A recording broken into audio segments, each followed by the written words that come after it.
საღამო მშვიდობისა, თქვენ უყურებთ პირველ არხს დისკუსიას აქტუალურ თემაზე. მე მაკაცინცაძე ვარ.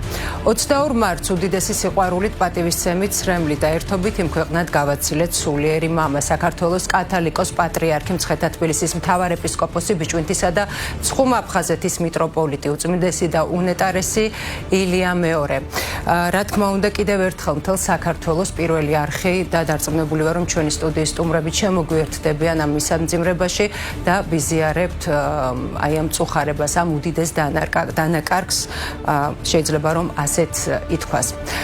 კიდევ ერთხელ შეგახსენებთ, რომ უყურებთ დისკუსიას აქტუალურ თემაზე და დღეს არის 31 მარტი, ისტორიული დღე, როდესაც 70 წლიანი საბჭოთა ოკუპაციის შემდეგ 1991 წლის 31 მარტს თავად ქვეყნის მოსახლეობამ, რა თქმა უნდა, რეფერენდუმის სახით და რეფერენდუმით გადაწყვეტა საქართველოს ბედი და მთელმა საქართველომ შეიძლება ითქვას, რომ ერთსულოვნად მისცა ქვეყნის სუვერენიტეტს ხმა. 31 მარტი ასევე არის ზვიად გამსახურდიას დაბადების დღეც, გამსახურდიამ უკვე 1991 წლის 9 აპრილს რეფერენდუმიდან რამდენიმე დღეში საქართველოს პარლამენტის ამჟამად მისი სახელობის დარბაზიდან საქართველოს დამოუკიდებლობის აღდგენა გამოაცხადა და ამ ისტორიული მოვლენიდან 35 წლის შემდეგ ჩვენ ისევ საუბრობთ საქართველოს სუვერენიტეტის დაცვის მნიშვნელობაზე და აი ამ ეს მნიშვნელობა თუ როგორ უნდა შევინარჩუნოთ სუვერენიტეტი. პოლიტიკაში არ არსებობენ მუდმივი მეგობრები და მტრები, არსებობს მუდმივი ინტერესები. ეს უკვე უინსტონ ჩერჩილის სიტყვებია. ჩერჩილი არ ამბობდა, რომ ბრიტანეთს მეგობრები არ უნდა ჰყავდეს, არამედ ის ამბობდა, რომ მას მუდმივად აქვს საკუთარი პოლიტიკური, ეკონომიკური თუ კულტურული ინტერესები. საკუთარი კი ნიშნავს, რომ აი ამ ინტერესზე მხოლოდ ბრიტანეთი იზრუნებს და არავინ სხვა და ცხადია, რომ აი ამავე კონტექსტში საქართველოსაც აქვს საკუთარი ინტერესები, ისევე როგორც სხვა დანარჩენ ქვეყნებს.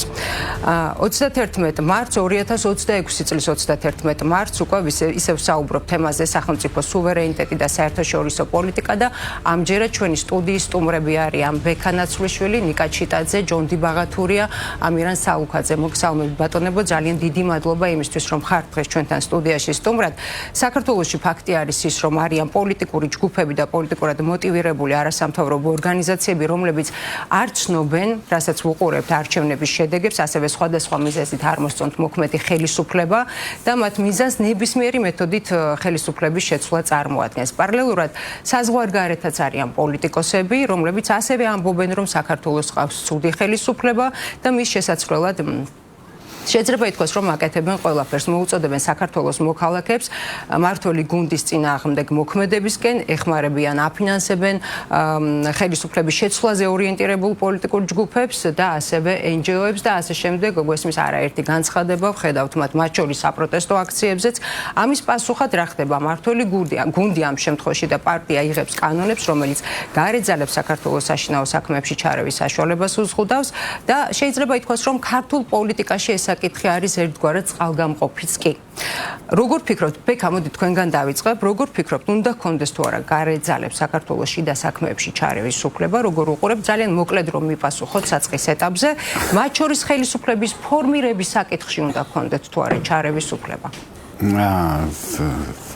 ამ კითხვაზე მოკლეს პასუხი ცოტა გამიჭირდება, მაგრამ მოდით ასე გავაკეთოთ, საწყის ეტაპზე მოკლედ რომ მიპასუხოთ, შემდეგ რა თქმა უნდა მოვისმენ უკვე თქვენს არგუმენტებს. კეთილი, რა თქმა უნდა, გარეძალებს ქვეყნის შიდა საქმეებში ჩარევის უფლება არ უნდა გქონდეთ, ეს ცალსახად ასეა, მაგრამ თუ ჩვენ ცხოვრობთ ძალიან ისეთ ურთიერთდამოკიდებულ სამყაროში, ხო? მიუხედავად იმისა, ეხლა ვაკვირდებით დეგლობალიზაციის პროცესს, ანუ როდესაც ეს ურთიერთდამოკიდებულების ეს ქსელი, რომელიც არსებობდა ქვეყნებს შორის, შეიძლება ირღვევა, ამ პროცესს ვაკვირდებით, მაგრამ მიუხედავად ამისა, ეს ერთგვარი, ესე იგი, ინერცია, რომელიც მანამდე არსებობდა, დღესაც არსებობს. აქედან გამომდინარე, ჩვენ იცით რა არის, ჩარევაც არის და ჩარევაც. როდესაც საუბრობთ მაგალითად რეკომენდაციაზე, მაშინ ეს შეიძლება ჩარევად არ ჩავთვალოთ, მაგრამ თუ ვიღაცა გადაწყვეტს სხვა ქვეყნის წარმომადგენელი, რომ რა თქმა უნდა, შენ მთავრობა თვითონ შეგიცვალოს, მაშინ ეს ჩარევაა, ხო? ამიტომ აქ ესე იგი ცალსახა პასუხი, ანუ ვისთვის რა არის ჩარევა ამის გათვალისწინებით? არა, ფორმა არის ჩარევის, გესმით, რეკომენდაცია შეიძლება ჩვენ ჩარევად ჩავთვალოთ, და პირდაპირ რაღაცა მოწოდება დამხობისკენ ან რა ვიცი აგენტურული ქსელის საფუძველზე მცდელობა ხელისუფლების შესწავლაზე შეიძლება ჩარევა ჩავთვალოთ. კონკრეტულად ჩარევას ვინ როგორ აღიქვამს იმის გათვალისწინებით და ამ არგუმენტებზე და აღქმებთან დაკავშირებით რა ითვლება ჩარევა და რა ითვლება რეკომენდაცია და რა შეიძლება მაშინ ერთ მაგალითს ვიტყვიროთ ცხადი რო გავხადოთ მაგალითად პოზიცია რა აი დაუშვათ ავიღოთ ევროკავშირი მოდით ამაზე ცლად ოდნავ მოგვიანებით არის თუ არა მისაღები ჩარევა ბექა ბატონო ჩარევა არის თუ არა მისაღები ჩარევა არ არის მისაღები რეკომენდაცია მისაღებია გასაგებია ნიკა მოგესალმებით ჩარევა არის მიუღებელი საქართველოს არის დამოუკიდებელი ქვეყანა საქართველოს გახლავთ საერთაშორისო სამართლის სუბიექტი და საქართველოს ტერიტორიული მთლიანობა როგორც ასეთი ამ შემთხვევაში უნდა იყოს ჩარევა არის მიუღებელი თქვენ ჩარევა არის გაჩნდების მხრიდან ესე იგი ამ შემთხვევაში საქართველოს შიდა საქმეებში ერევა რუსეთის ფედერაცია რომელსაც ოკუპირებული აქვს საქართველოს ტერიტორიაზე და მიუღებელია ცხადია ცალსახად მაგრამ სხვა თუ ერევა მისაღებია არა სხვა გააჩნია ერევა რაც გულისხმობთ ერევა თუ თქვათ რეკომენდაციას იძლევა რომ თქვათ საქართველოს შეუნდა განავითარო დემოკრატიული ინსტიტუტები როგორც ასეთი განმარტებითი ნაწილი მოგვიანებით ჩარევას რაც შეეხება თქვენთვის მიუღებელია არა ჩარევა მიუღებელია ხო მაგრამ გააჩნია ვის მიერ ანუ წერი ვინც არის რა თქმა უნდა იმის მხრიდან ჩარევა მიუღებელია მაგრამ რეკომენდაციას როცა ვინმე იძლევა და მეგობრულ რჩევას ეს თქვათ ბატონო ჯონდი შიდა საქმეებში ჩარევა არის პრინციპულად მიუღებელი ეს არის ღირსების საკითხი სახელმწიფო ეროვნული ღირსების საკითხი და ასევე რეკომენდაციები შიდა საქმეებს რაც შეეხება ეს არის სწორედ ჩარევა საქმეებში განჩენ ახლა როცა საგარეო პოლიტიკას აწარმოებ ბოლომდე სუვერენული არ შეერთებული შტატები და რუსეთი და ჩინეთიც არ არის მათაც უწევს გათვალისწინება და ანგარიშის გაწევა სხვისი ინტერესების მიმართ და სხვისი უსაფრთხოების ინტერესების მიმართ და ასე შემდეგ მაშინ ხო არა იმ პირობებში ხომ არა როდესაც მათი ინტერესები ეთანხვედრაში როცა მათი ინტერესები თანხვედრაშია მაგრამ ზოგჯერ არის უსაფრთხოების საკითხებთან დაკავშირებით უწევს ანგარიშს რაღაცა მეორე ქვეყნის ინტერესებს და როცა შეჯახება არ მოხდეს ეს საგარეო პოლიტიკაში გულისხმობ ამას. გასაგებია ბატონო ამირ. პირველ რიგში უერთები სამძიმარს რითაც შენ დაიწყე და უსამძიმრებ საქართველოს ყველა მართლმადიდებელს ჩვენს ქვეყანაში და არა მხოლოდ მართლმადიდებლებს ნახეთ რომ ფაქტობრივად თელმა საქართველოს დაიტირა და კიდევ ერთხელ ვთანაგზნობ ყველას. რაც შეეხება ჩარევას დღეს 31 მარტია სიმბოლურად შენ აღნიშნე შესავალში და რისთვისაც იბრძოდა ჩვენი ერი მას მიაღწია და დანარჩენზე ახლა ვისაუბრებთ ხო რა თქმა უნდა და რეკომენდაციებს რაც შეეხება თუ რეკომენდაცია დირექტივის სახით არის ხო დირექტივებსაც გააჩნია რა დირექტივაა და რეკომენდაციებსაც გააჩნია შესაბამისად რას ეხება ახლა გავშლით გადაცემაში არსებობს რაღაც გარკვეული ღირებულებები არსებობს სახელმწიფო ინტერესები და ის რაც ეწინააღმდეგება ჩვენს ინტერესებს ეწინააღმდეგება ჩვენს ღირებულებებს რომელიც გაწერილი გვაქვს სხვადასხვა სახელმწიფო დოკუმენტებში ეს იქნება ეროვნული უსაფრთხოების კონცეფცია თუ სხვა თუ კონსტიტუცია თუ ასე შემდეგ აი ეს ყველაფერი არის გაწერილი და რაც ამას ეწინააღმდეგება ის ყველაფერი არის რა თქმა უნდა მიუღებელი თორემ ის რომ ყველა ქვეყანას თავის ინტერესი აქვს და თქვა კოლეგებმა რომ გვიწევს საგარეო ურთიერთობების და საერთაშორისო ურთიერთობების წარმოება და ურთიერთობა სახელმწიფოებთან ეს ურთიერთობები ზუსტად არის ამ ინტერესების შეჯერება. ყველა ქვეყანას აქვს საკუთარი ინტერესები, შესაბამისად პოლიტიკოსების ბუნებრივია რომ საკუთარი ინტერესებიდან და საკუთარი ქვეყნის ინტერესებიდან გამომდინარე მოქმედებენ თუ პოზიციონირებენ. ბექა, ვინ უნდა განსაზღვროს რაში გამოიხატება საქართველოს ინტერესები? ნახეთ, საქართველოს მოქალაქეებმა თუ სხვა ქვეყნის პოლიტიკოსებმა, რომლებმაც არათუ საქართველოს ინტერესები სავარაუდოდ საქართველოს კი არის სად არის უკარომლია რა თქმა უნდა მოდით საკითხს დაუბრუნდეთ რა ჩარევას ნახეთ მე რატო ვამბობ ჩარევაზე და რეკომენდაციაზე და საერთოდ ეს სიტყვების გარკვეული თვალსაზრისით კაფიოთ არ გამოხატავს ამ მოსაზრებას და იმ სულისკვეთებას რაზეც ვსაუბრობთ ანუ როდესაც შენ მაგალითად აწერ ასოცირების ხელშეკრულებას ხელს და როდესაც მაგალითად რომელიმე მუხლს არ ასრულებ და ვალდებულება გაქვს აღებული და მაგალითად ამისთვის გრანტიც გაქვს აღებული და ასე შემდეგ, მაშინ როდესაც მოგცემენ შენ რეკომენდაციას ეს უნდა გააკეთო, იმიტომ რომ შენ ნებაყოფლობითა გაქვს აღებული ეს ყველაფერი, ხო? მაშინ ამას ჩარევას ვერ ჩა. ეს არის რეკომენდაცია. მაგრამ როდესაც შენ ვიღაცა გიწყობს ან გადატრიალება ურთიერთობას, ან რაღაცა ინსპირირებას ახდენს გარკვეული თვალსაზრისით რაღაცა ესეთი საპროტესტო მუხტის ან ასე შემდეგ და ასე შემდეგ. რა თქმა უნდა, ეს არის ცალსახად ჩარევა. ეს არის ცალსახად ჩარევა, ამიტომ უნდა გავმიჯნოთ. ესმით, რაღაცას მე როდესაც ნებაყოფლობით დავეთანხმე, ხელი მოვაწერე, გავხადე ეს ჩემი კანონის ნაწილი და გარკვეული თვალსაზრისით მივიღე ამისთვის რაღაცა დახმარებაც და ეს ქმნის ურთიერთდამოკიდებულებას ჩემსა და იმ სუბიექტ შორის, რომელთანაც ეს გავაკეთე, მაშინ ის რა თქმა უნდა რეკომენდაციას შენ მოგცემს და ამას ჩარევად ვერ ჩათვლი გამომდინარე იქიდან რომ შენ თვითონ გქონდა ეგ სურვილი და შენ გაქვს ეგ პასუხისგებლობა აღებული. მაგრამ როდესაც ვიღაცა კიდევ ერთხელ ვამბობ, ნუ ყველა ვართ, რა ვიცი, ვიღაცას ვარდების რევოლუცია ძალიან მოწონდა რა. ბევრია შეიძლება, რა ვიცი, აქ შეიძლება მე ბატონ ჯოდის პოზიცია მახსოვს და აქედან გამომდეთ ცალსახად ვიცი რომ არ მოწონდა. მე აქ არ ვცხოვრობდი მაშინ. ნუ მე არ მომწონდა, იმიტომ რომ ეს იყო ჩვეულებრივი სოციალური ინჟინერიის პროცესი. ვარდების 2003 წელს ვლაპარაკობ, ხო? ეს იყო ცალსახად ჩარევა. ეს იყო სუვერენული ხელისუფლების დამხობა, ამაზე ფილმები არსებობს, სხვადასხვა თქვათ ამერიკული განსაკუთრებით ორგანიზაციების ხადაჭერის საფუძველზე. ეს ცალსახად ჩარევა. მაგრამ შენ როდესაც ამბობ, რომ აი ევროკავშირთან პასუხისგებლობას იღებ, მაგალითად რომ სურსათის უნებლობის კანონს მიიღებ. იმიტომ რომ შენ გარკვეული თვალსაზრისით შენი თაფლი ან რაღაცა პროდუქტი უნდა გაიტანო, როცა გეუნებია, ვიცი რა გააკეთე მაშინ თუ გინდა ეს შენ ეს ჩარევა არ არის, ეს არის რეკომენდაცია. გესმით რომ ამაზე შენ თვითონ გაქვს პასუხისგებლობა აღებული, ან ნებისმიერი გაეროს ნორმა, რომელზეც შენ მიერთებული ხარ კონვენციას და როდესაც გეუბნებია რომ მაგალითად შენ დაუშვათ, არ უნდა გამოიყენო ამ შემოსვლამდე ვლაპარაკობდით კასეტური ბომბები. და შენ რომ კასეტურ ბომბებს იღებენ, ვიღაცამ რომ გითხრას რომ ნუ იყენებ კასეტურ ბომბებს. ხო ეს ჩარევა როგორ არის? შენ თვითონ გაქვს ნებაყოფლობით ამაზე პასუხისგებლობა აღებული. ესმით და ჩვენ თუ ვლაპარაკობთ იმაზე რომ ვიღაცა პოლიტიკოსები მივხვდი სადაც მიდის საუბარი, ხო? ვიღაც პოლიტიკოსები განსაკუთრებით ევროპარლამენტის წევრები, როდესაც აკეთებენ მსგავს განცხადებებს და არა მხოლოდ ევროპარლამენტის, არამედ ნუ ამერიკის შეერთებული შტატების კონგრესის და ასე შემდეგ. წევრები, რა თქმა უნდა, ეს ჩარევა. პირდაპირ ვამბობ, რომ ეს ჩარევა. ამის გამოცდილება საკმაოდ ისეთ საინტერესო მე ჩემთვის, იმიტომ არა დელეგაციის. მოგი, არა, დელეგაციაზე არ გეუბნებით. აი მაგალითად, არა. საერთოდ სხვა რაღაცა. ფრონტერა გახსოვთ, ფრონტერას ამბავი. ფრონტერას, როდესაც ესე იგი ფრონტერას შრომელების დავეხმარეთ გაფიცვაში. იმიტომ რომ ფრონტერა ხელფას არ უხდიდა, 11 თვის გადაუხდელი ხელფასი ჰქონდა. და რომელიღაცა სულელმა ამერიკის კონგრესმენმა არავინ ხმა არ ამოიღო მაშინ. მიწერა საქართველოს მთავრობას, რომ იცით რა თქვენ ესე იგი ხელს უშლით ამერიკულ ინვესტიციებს ქვეყანაში და ეს აღიქმება როგორც სრული აქტი ამერიკის ხელისუფლების მიმართ. მაშინ სამწუხაროდ ხმა არავინ არ ამოიღო, მე კონგრესს მივწერე პასუხი, რომ დაახლოებით იმითი რა ქვია, სულისკვეთებით რომ მოთოკეთ თქვენი მეგობარი მეთქი წევრი გამომდინარე იქიდან ეს არის პირდაპირი ჩარევა. ეს არ იყო მეგობრული ჩარევა.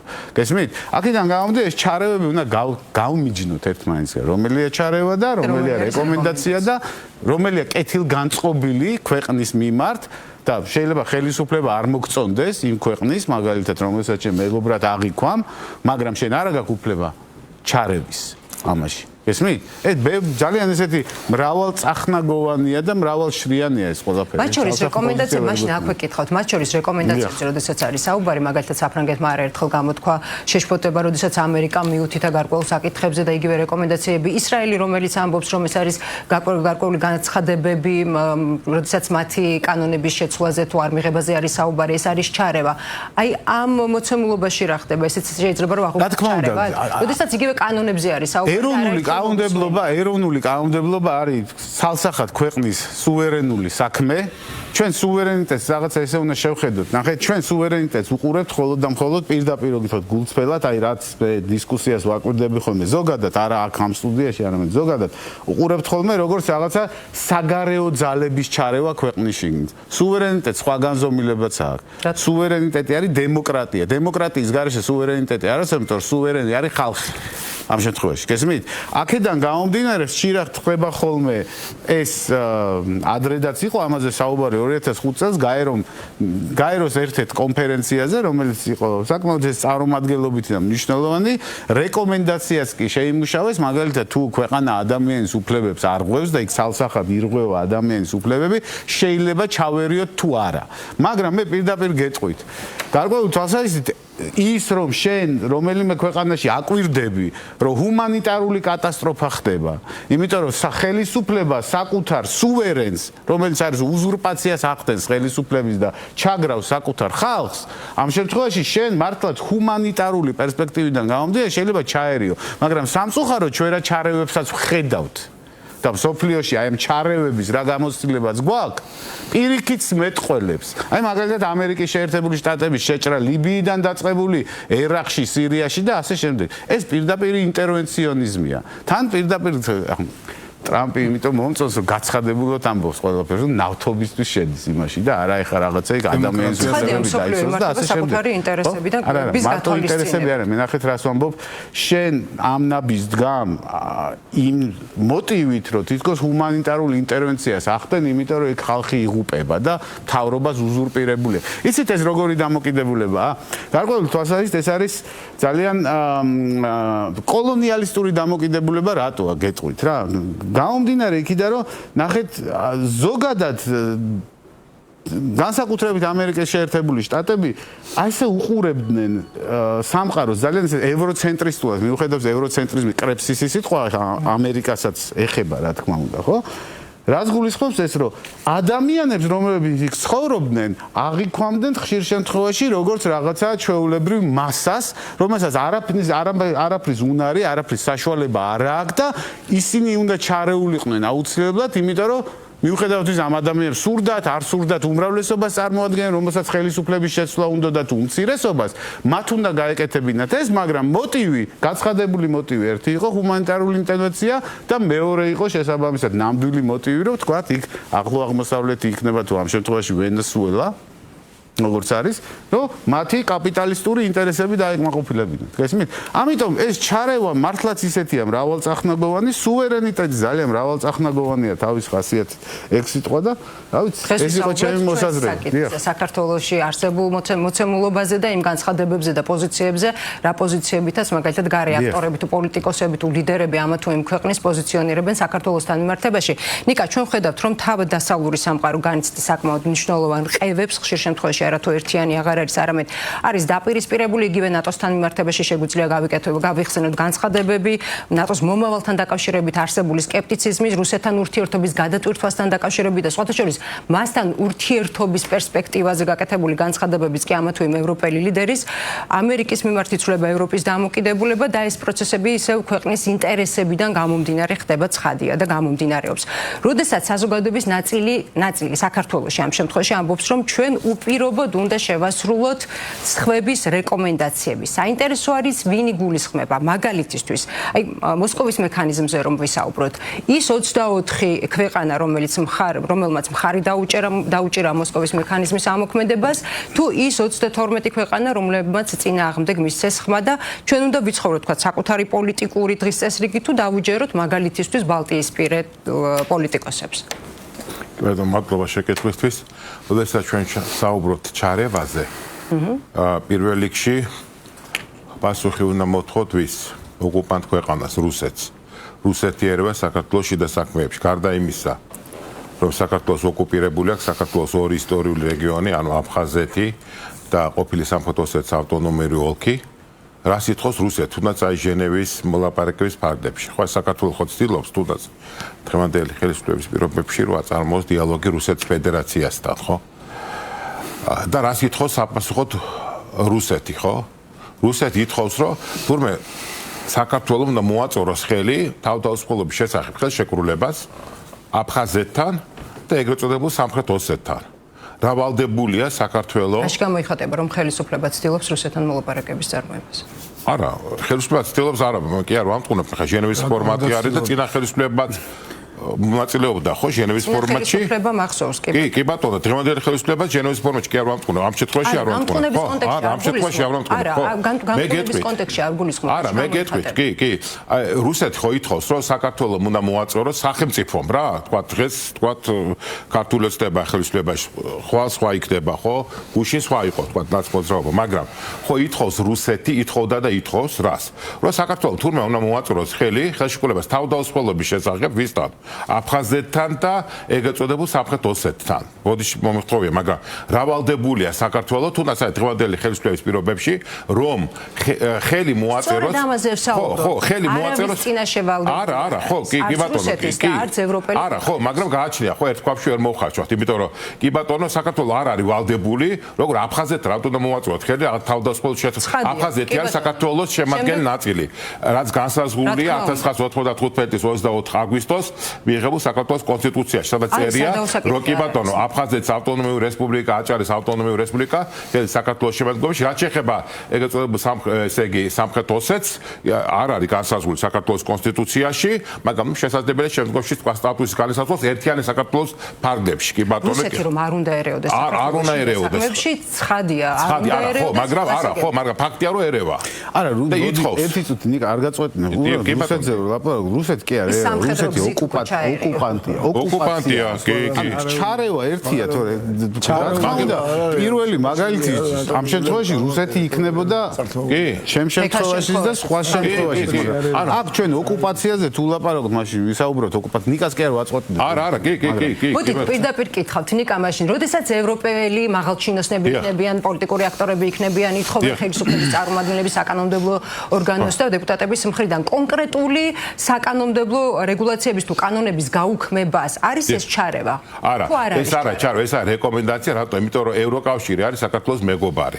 ევროკავშირი მითხარით რომელიმე ევროკავშირის წევრი ქვეყანა 27 ქვეყნიდან, რომელიც არ სცემს პატივს საქართველოს სუვერენიტეტს ან საქართველოს ტერიტორიულ მთლიანობას. არც ერთი, ხო? არც ერთი, ყველა ქვეყანა, თითოეული ქვეყანა და მთლიანობაში ევროკავშირი პატივს სცემს საქართველოს სუვერენიტეტს, დამოუკიდებლობას და ტერიტორიულ მთლიანობას. მეცაც გეტყვით, მას შემდეგ რაც საქართველოს მაღიდგინა სახელმწიფოებრივი დამოუკიდებლობა, ევროკავშირმა გამოყო დაახლოებით 4 მილიარდი ევროს მოცულობის დახმარება საქართველოს ულტიმატუმის ეინიც საუბარი არის. ჩავხრელებს რომ არა.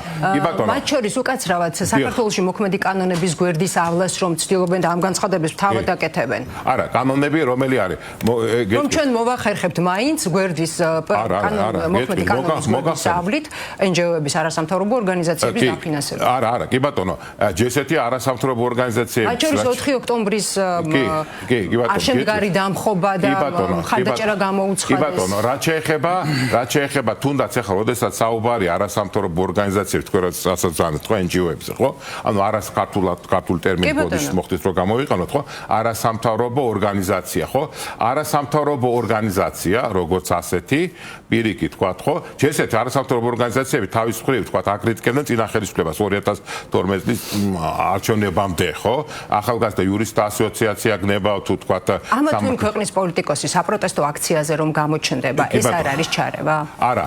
აი როგორ წარმოგიდგენიათ რომ სხვა ქვეყანაში ჩვენი ქვეყნის წარმომადგენელი ჩავიდეს და საპროტესტო აქციაზე და არა, გეტყვით, ჩარევა რას გულისხმობს? ხო, ისა რეკომენდაცია და მოუწოდებენ რომ ოპოზიციას მისცენ ხმა. არა, მე გეტყვით რა არის. მე გეტყვით, როდესაც თქვა აღშფოთებას გამოხატავს, ესე იგი თქვა ევროკავშირი სიტყვაზე იმის მიმართ, რომ 300-ზე მეტი ადამიანი საქართველოში არის ფიზიკურად დასახიჩრებული. როდესაც საქართველოს ყავს პოლიტიკური და სიმდიდრის პატიმრები. ხო, ჩემი გამოგონება ხო არა, ხო? არსებობს Freedom House-ი ორგანიზაცია, არსებობს Amnesty International ორგანიზაცია. ჩვენ ხო არ ვიტყვი, ხო, ამ ორგანიზაციების შესახებ ხა Deep State-ის გავლენის ქვეშაა. შეიძლება ვიღაცამ თქვას მავანმა, მაგრამ ხო არ არიან, ხო, ისინი ხო დამოუკიდებელი ორგანიზაცია. არ დაუგმიათ ასევე 4 ოქტომბრის არა, მე გეტყვით, მანამდე რაც ხდება. არა, მე გეტყვით, კი, გეტყვით, მოგახსენებთ. ესე იგი, შესაბამისად, ხო? როდესაც მაგალითად, აი, სიტყვაზე ადამიანი წაქცეული რო არ და ვიღაცა წილს რო ჩაარტყავს სახეში ადამიანს, ხო? სიტყვაზე, ხო? და ამაზე თქვა არავინ პასუხს არ აგებს. და როდესაც თქვა ვიღაცა აღშფოთებას გამოხატავს, ხო? ესე იგი ეს რას ნიშნავს, ხო? აი, სიტყვაზე მე გამოხატავ აღშფოთებას, ხო? ვიღაცა აღშფოთებას რომ არა, გამოხატავ, ხო?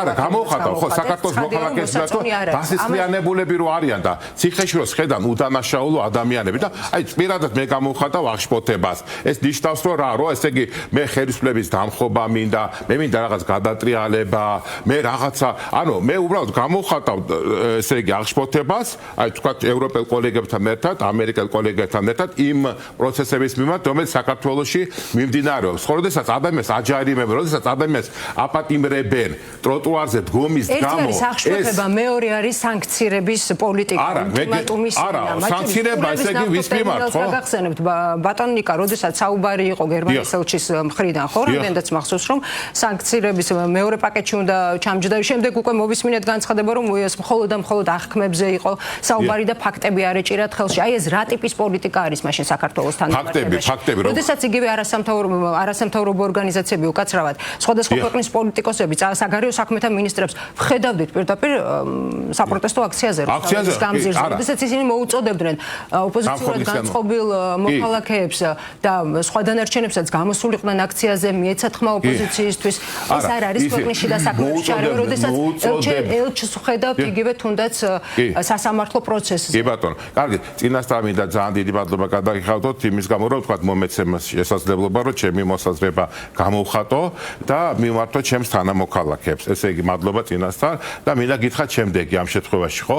როდესაც თქვა ვიღაც აღშფოთებას გამოვხატავს შემდეგი პროცესების მიმართ, ხო?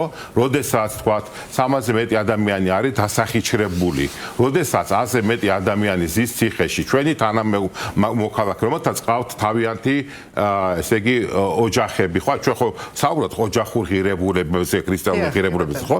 რა თქმა უნდა, ეს აღნიშნული, როგორც საქართველოს შიგნით, ასე საქართველოს ფარგლებს გარეთ უნდა იწვევდეს აღშფოთებას. მეცაც გეტყვით, როდესაც მაგათ ადამიანებს ხვდებიან სადარბაზოსთან, ხო? და მაგათაც დახვდებიან იმ ადამიანებს, ვისაც განსხვავებული პოლიტიკური მოსაზრება გააჩნიათ და მაგათაც ცემენ, ხო? და ის ადამიანები დაუსჯელები არიან. ვიღაცა, როდესაც გამოხატავს აღშფოთებას აღნიშნული პროცესის მიმართ, თქვათ, ეს ჩარევა თუ უბრალოდ თქვათ, ეს არის სამართლიანობისთვის ბრძოლა, სიმართლისთვის ბრძოლა, ხო? ეს მიუღებელია. აი თქვათ, თქვენთვის რამდენად მისაღებია, ქაბატონო მაკა, მაგათაც, როდესაც ადამიანს დახვდებიან, თქვათ, სადარბაზოს, ამ ადამიანებს ურეკავენ, მათ შორის ჩემი ოჯახის წევრებს. მაგათაც დედაჩემს ურეკავენ და урекавენ. დედაჩემს урекавენ და ეუბნებიან. არა, კი ბატონო, ხო და დედაჩემს урекавენ და არეშინია თქვენ შვილსო, რომ ორი შვილი ყავს, ორი გოგო და გარეთ რო გამოვიდანო, თქვათ, ეს მისაღებია თუ არა თქვენთვის, როგორც საქართველოს მოქალაქისთვის.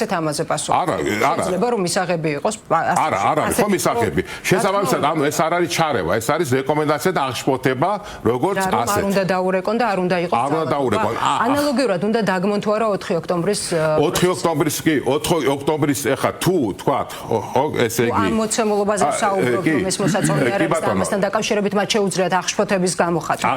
დაზარალებულები არიან სამართალდამცველები. აღშფოთების გამოხატვა, ხო? რაც შეეხება კი ბატონო 4 ოქტომბერს მოგეხსენებათ რომ იქ შეიკრიბა 10,000-ობით ადამიანი, ახლა ზუსტ რის ხარდავასახლე რომ ტყუილი არ გამომივიდეს, მაგრამ ბუნებრივია რუსთველის გამზირი იყო სავსე, ძალიან ბევრი ადამიანი. რატომ შეიკრიბა? ანუ არსებობს ეგეთი ლათინური გამონათქვამი არსებობს, რომ ესე იგი დამიზნებით რომ ესროდნენ. მათ შორის სამართალდამცველებს დამიზნებით რომ ესროდნენ. არა, ვინ ესროდა? იარაღს ესროდნენ? ვინმე ჰქონდა იარაღი? პიროტექნიკას ხომ? ვინმე ჰქონდა იარაღი? პიროტექნიკას რომ ესროდნენ. არა, იქ დააპატიმრეს ადამიანები და ბევრი ადამიანი ვინც რატო გამოხატეს აღშფოთება ვინც ის ციხეში 4 ოქტომბრის აქციის შემდეგ ის ადამიანები რომელიც აღშფოთებულები არიან იმით რომ ხომ არ მოგეწონათ არც ის პიროტექნიკას დამიზნებით თუ არა არა პიროტექნიკა არა მე გმობ გეგვინობით გმობ ყველანაირ ძალადობას ყველა მხრიდან ამ შემთხვევაში თქვათ მე თუ მინდა სიტყვაზე საქართველოს ხელისუფლების შესწავლა მხოლოდ და მხოლოდ მშვიდობიანი გზით მხოლოდ ამ შემთხვევაში არანაირი თქვათ ძალადობა არც იმიტომ რომ მეორე მხრიდან კი ბატონო შეიძლება მე არ ვეთანხმებოდი ქართული ოსტების წევრებს ხო თქვათ და მათ ხარდამჭერს მაგრამ ნუ ჩემი თანამოქალაქეები არიან და აქედან გამომდინარე მე მინდა ის საქართველო ხო სადაც ყველა ხო ქართული ოსტების მომხრე იქნება წინააღმდეგე იქნება, პოლიტიკურად ნეიტრალური ადამიანი იქნება, ხო? ერთ სახელმწიფოში ცხოვრობდეთ და გქონდეს საერთო ღირებულებები განსხვავებული ასი პოლიტიკური პლურალიზმის ფარგლებში, მაგრამ შეძლოთ თან არსებობა. თუმცა შეძლოთ თან არსებობა ამას. არა, მე მინდა, კი, რა თქმა უნდა, ძალიან მინდა, მაგრამ იცით რა არის? ძალიან წუხვა რაზე, იცით? როდესაც მე ჩემს გამოვხატავ, ან თქვა ჩემი კოლეგები გამოხატავენ თავიანთ ას და აკრიტიკებენ ხელისუფლებას, ხო? ხო, რა გვესმის საპასუხოდ? გვესმის საპასუხოდ შემდეგი, რომ ჩვენ ვართ თურმე უცხოეთის მიერ დაქირავებული აგენტები, თურმე რაღაც გრანტს ვიღებთ, საერთოდ არანაირი ერთი თეთრი არ ამიღია და არც ვაპირებ, ხო? მე თქვა სამეცნიერო პედაგოგიურ საქმიანობას ვეწევი და დიდი ილია იტყოდა, ხო? შრომა, ესე იგი, მე გეტყვი, მაშინ თქვი, როდესაც კაცობით არის ნაშრომი. დაფინანსების ნაწილი ხომ გამოქვეყნდა მაგალითად სულ ცოტა ხანი რამდენიმე თვის წინ იყო, ხო? საკმაოდ მოცულობითი თანხები აქვს ამა თუ იმ არასამთავრობო ორგანიზაციებს აღებული. არა, აღებული ხო, კი ბატონო, კანონი. არა, სახელმწიფო უწყებებს არ აქვს აღებული. სახელმწიფო უწყებებს არ აქვს აღებული. ევროკავშირი რაფერასა და სახელმწიფო უწყებებს, სანამ აი თქვა ეს კანონი შემოვიდა და სახელმწიფო იღებდა ძალიან დიდ დაფინანსებას, თანხებს, ბოდიში, მაგრამ თუნდაც იგივე პრემიერ-მინისტრი საქართველოს დღევანდელი მოქმედი პრემიერ-მინისტრი ხომ მუშაობდა USAID-ის პროექტში, თუ ხომ მუშაობდა გერმანიის ტექნიკური დახმარების პროექტში, დღევანდელი პარლამენტის თავმჯდომარე, ხო მე მქონდა მასთან საუბარი იმედის ეთერში, ანუ ესე იგი ის ყველა აგენტი არის? დაკომპლექტებასაც კი გეგმავდნენ, ამ ტიპის განცხადებებიც კი გაკეთდა იმ საპროტესტო აქციებიდან. ნიკა, დაგიბრუნდები, ოდნავ მოგვიანებით, ბატონო ჭონტი, ყოველდღე ხედავთ და ვისმენთ, რომ მოსახლეობის ნაწილს არ მოსწონს არსებული ხელისუფლება და უპირობოდენდობი ან ყოველ შემთხვევაში მოგვისმენი ამ ტიპის განცხადებები უცხოელ პოლიტიკურ აქტორებს. შეგვიძლია ასევე გავიხსენოთ უკვე ფრთიანი ფრაზა, თუ შეიძლება ასე ითქვას, დიახ, თუ გვეტყვიან, რომ ერთი კვირა ცალფეხზე უნდა დავდგეთ, მაგრამ არის საზოგადოების მეორე ნაწილიც, რომელმაც აირჩია მოქმედი ხელისუფლება, რას მეუბნები საინტერესო არის ამ შემთხვევაში უკვე მათ, რომ მართალია უმრავლესობას წარმოადგენენ არჩევნების გათვალისწინებით, მაგრამ არჩევნებზე მათ მიერ მიღებული გადაწყვეტილება არ არის მნიშვნელოვანი და რომელიღაც ევროპელი პოლიტიკოსის პოზიცია არის უფრო მნიშვნელოვანი და სწორედ აი ამ პოზიციის გათვალისწინებით უნდა მოხდეს და წარიმართოს საქართველოში პროცესები. მოგესალმებით, დღეს 31 მარტია. მე ამ რეფერენდუმის ერთ-ერთი მონაწილე და ორგანიზატორი ვარ. და მაშინ პროპაგანდისტი ჯერ კიდევ საბჭოთა კავშირი იყო და პროპაგანდისტული მანქანა მუშაობდა და რატომღაც გამოვიდა ესეთი მოსაზრება ახალგაზრდებში. ძალიან ახალგაზრდა ვიყავი მაშინ, მაგრამ ძალიან აქტიურად ვიყავი ჩართული.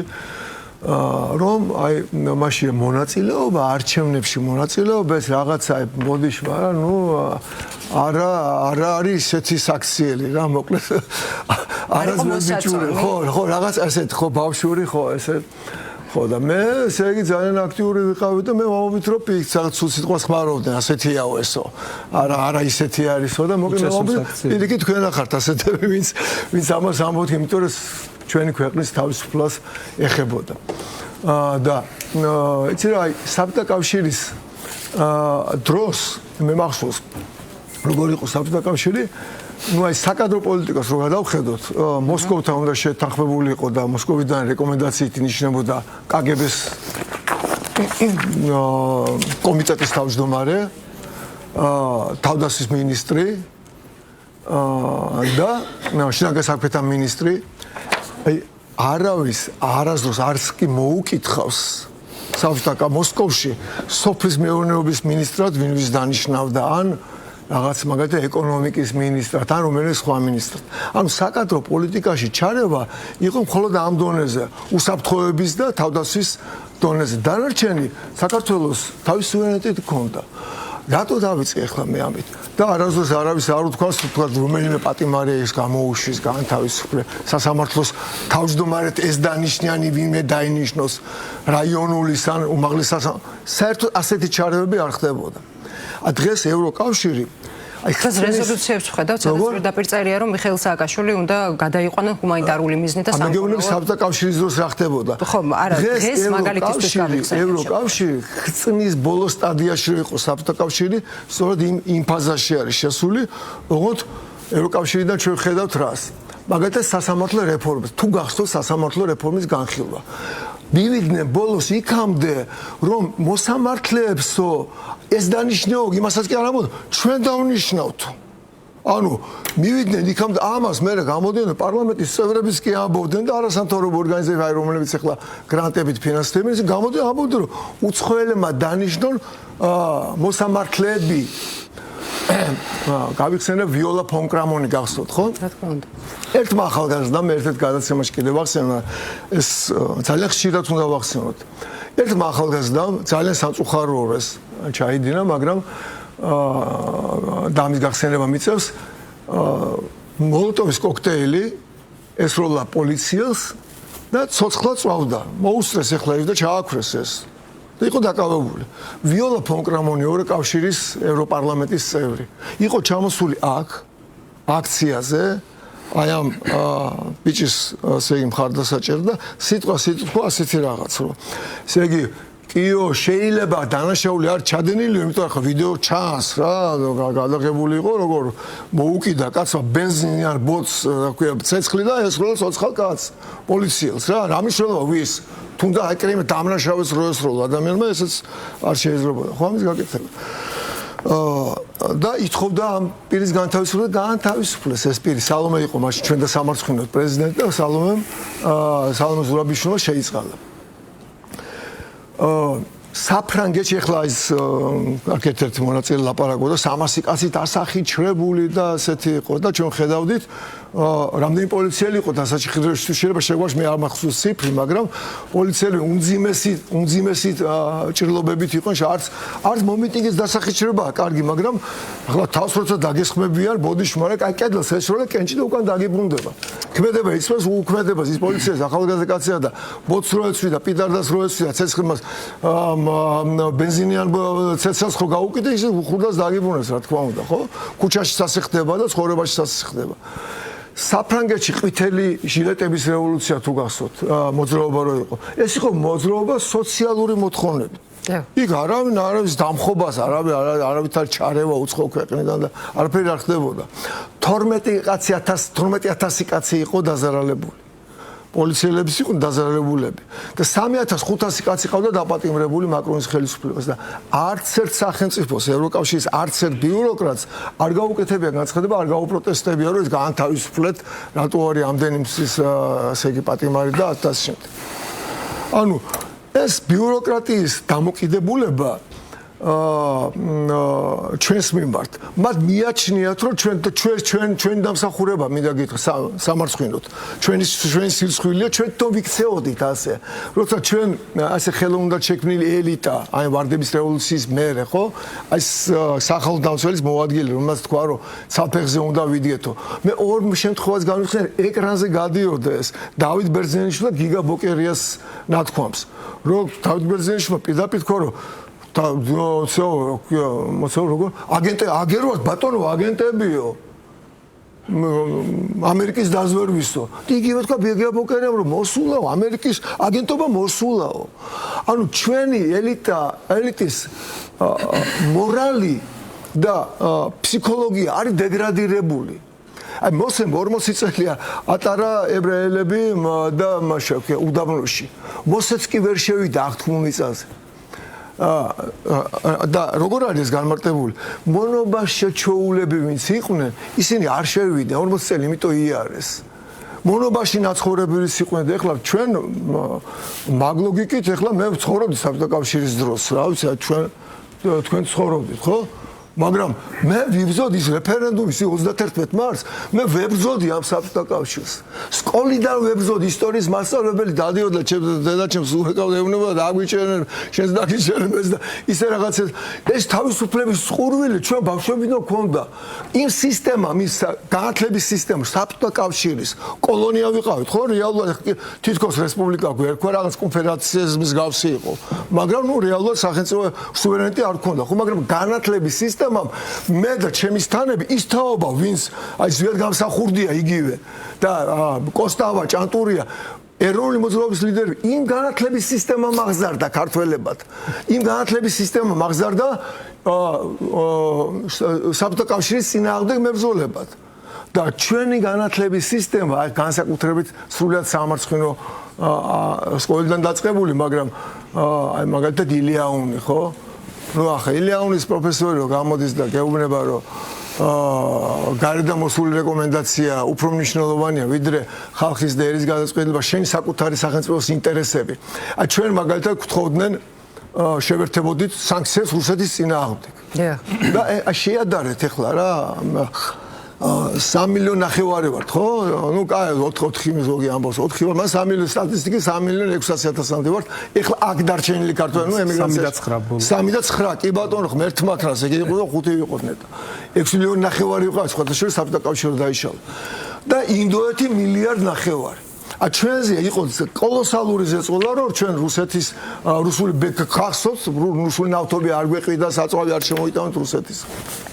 და დღეს ნახეთ შეადარეთ ინდოეთის მდგომარეობა და ჩვენ ინდოეთი ერთი პერიოდი გაუძლიანდა ამას და მე ასე გატყდა და უარი განაცხადა რუსულ ნავთობზე და დღეს ინდოეთში და ბრიტანეთშიც ცემატყეპა მიდით გახსოვთ ჩვენ ბენზინგასამართ 90-იან წლებში ბენზინგასამართ სადგურებზე კანისტრებით რო დავდიოდით ეს მდგომარეობა დღეს ეხლა ეგრე ერთდროს დიდ ბრიტანეთში და მემები მიდის რომ ცელოფლებით იღებენ და ცელოფლას თავს უკავენ ბენზინზე და ინდოეთში ცემატყეპა მიდის აი მილიარდ ნახევრის და თან ძალიან გამოცდილი პრემიერ-მინისტრი ხარ 8 მილიარდ დოლარზე არის საუბარი 29,000 საბჭრო გარიგება განახორციელეს ბრიტანული საერთაშორისო გამჭვირვალობის მონაცემებით რუსეთის სანქციების გვერდისავლისთვის ბრიტანეთის ტერიტორიას. ეს ერთი და ეხლა თქვენ დააკვირდით რა სანამ ინდოეთი გატყდებოდა ინდოეთი ყიდულობდა ნავთობს ხდიდა ბენზინს და მე ყიდა ამას ევროპაში. მიუხედავად განცხადებები გვესმის საქართველოსთან მიმართებაში. უკმაყოფილო განცხადებები და შეშფოთებული ხო, განცხადებები. აი ეს მინდა ეხლა აი პარალელს ამიტომ მაჩვენებს გვახსოვს ეგრე შავი ხვრელების ზებნა და შემდეგ გვახსოვს ექსპერტების ჯგუფი ჩამოსული საქართველოში, ან როდესაც იყო საუბარი იმაზე რომ შავი ხვრელებია და სანქციების გვერდით და შემდეგ მადლობის წერილის გვახსოვს. სავსებით გეთანხმებით, მაგრამ ჩვენ რო ამ სანქციებს მივერთებოდით, ჩვენს დახლებზე პური არ იქნებოდა. ხორბალი არ იქნებოდა. მიერთებულია საქართველოს. ბატონო? სანქციების ნაწილს მიერთებულია საქართველოს. არა, სანქციების რაღაც ნაწილი მიერთებულია საერთაშორისო სანქციებს გულისხმობ ამ შემთხვევაში პირდაპირ ინდივიდუალური სანქციები ცალმხრივად ესე დაწესებულია. ხო, ჩვენ არ დაუწესეთ, ხო და ჩვენ რო დაგვეწესებია ეს სანქციები, მაშინ ხორბალი არ შემოვიდო და საწვავი არ შემოვიდო და დღეს ეხლა ცემატყეპა ბენზინგასამართ სადგურებზე ინდოეთში ვარ იმას ნაკლები არ ჩვენთან არ იქნებოდა. ამიტომ ვავლებ მე პარალელებს, როცა შენ რაღაცას რეკომენდაციას გაძლევენ ქვეყნის გარდა შენ უნდა მიიღო გადაწყვეტილება სუვერენიტეტობა ამას თორე ვიღაცა რაღაცა რეკომენდაციას მოგცევს რა თქმა უნდა ვიღაცა ყოველთვის შეეცდება რომ სხვადასხვა სუვერენიტეტი ეს საშინაო საქმეების ჩაურევლობა საერთაშორისო სამართალში პირველად გაჩნდა 1630 წელს ეს იყო 30 წლიანი ომი ევროპაში. ევროპა დაიცალა სისხლისგან. აღარც ხმლის მოქმნები იყო არავინ და აღარც თოხის ხელში დამკავებელი იყო და ვესტფალის ზავის შედგა. მე ამას ისტორიაში ომი ყველა წინააღმდეგი ერქვა და მაშინ მივიდნენ იქამდე რომ საშინაო საქმეების ჩაურევლობა ანუ სუვერენიტეტი ასე იგი არის მნიშვნელოვანი და მოდის ერთმანეთს საშინაო საქმეებში არ ჩავერიოთ. რაც შეეხება ახლა ის რომ შეიძლება შენ სადაც ჯარი შეიჭრები ამას შეიძლება ჩაერიოს არ შეიძლება ჩვენ ჩავერიოთ ვიღაც თუ შეიძლება მაგალითად სომხეთში ერთმა დაგვიფაროს ჩვენ შეიძლება ჩავერიოთ და თქვათ რომ ჩვენ მეზობელი არ გვაწყობს დესტაბილი თუ ამის თავი გვაქვს პირობითად ვამო ხო და ჩავერიოთ და თქვათ რომ სომხეთიდან უნდა გაიყვანო შენი არმია ხო ესეთი რაღაცები ხდება გასაგებია და ახლა რასაც ფეკა სწორად გამიჯნა თუნდაც ჩვენ ხო ამას არ განვიხილავთ ლაპარაკი არის შიდა საქმე საკადრო პარლამენტში ვინ უნდა იყოს ხელისუფლების დაკომპლექტების ნაწილში ჩარევაზე არის საუბარი მათ შორის იმაზე თუ ვინ უნდა იყოს ხელისუფლებაში. მაკა ხელისუფლებაში კი არა, ოპოზიციაში ვინ უნდა იყოს. იმის რეკომენდაციები დღემდე სრულდება ეს რეკომენდაცია. პარლამენტში ყოფნა არ შეიძლება იმ ადამიანს, ვინც არ მოსულს ევროკავშირს და შეერთებული შტატების საელჩოს და ეთერებში უნდა დადიოდეს, ამას არეგულირებენ ესენი. ესენი განსაზღვრა ბადე როგორ უნდა იყოს და შავი სიები აქვს გაკეთებული ის შეიძლება იყოს იმაში და შეიძლება არ იყოს ამაში. ანუ ჩვენ ტოტალური ზეწოლის ქვეშ ვართ, მაგრამ ხელისუფლების დამსახურებით მინდა ხაზი გაუსვა. ხელისუფლება ამას აქამდე, აი 2022 წლიდან აქამდე საკმაოდ მე ვიტყოდი რომ კარგად უწევდა წინააღმდეგობას და ყველანაირად ცდილობდა რომ არ შესულიყო ფრონტალურ დაპირისპირებაში, თუმცა ну факти სახეზეა რომ ჩვენთან ბენზინზე ფასება ოდნავ მოიმატა და რუსეთშიც მოემატა ფასებმა, იმიტომ რომ ამას ახლა შეერთებულ შტატებში მოემატა ფასი. შეერთებულ შტატები ყველაზე პირველ ადგილზეა ბატონო, თემას ნუავსდებით.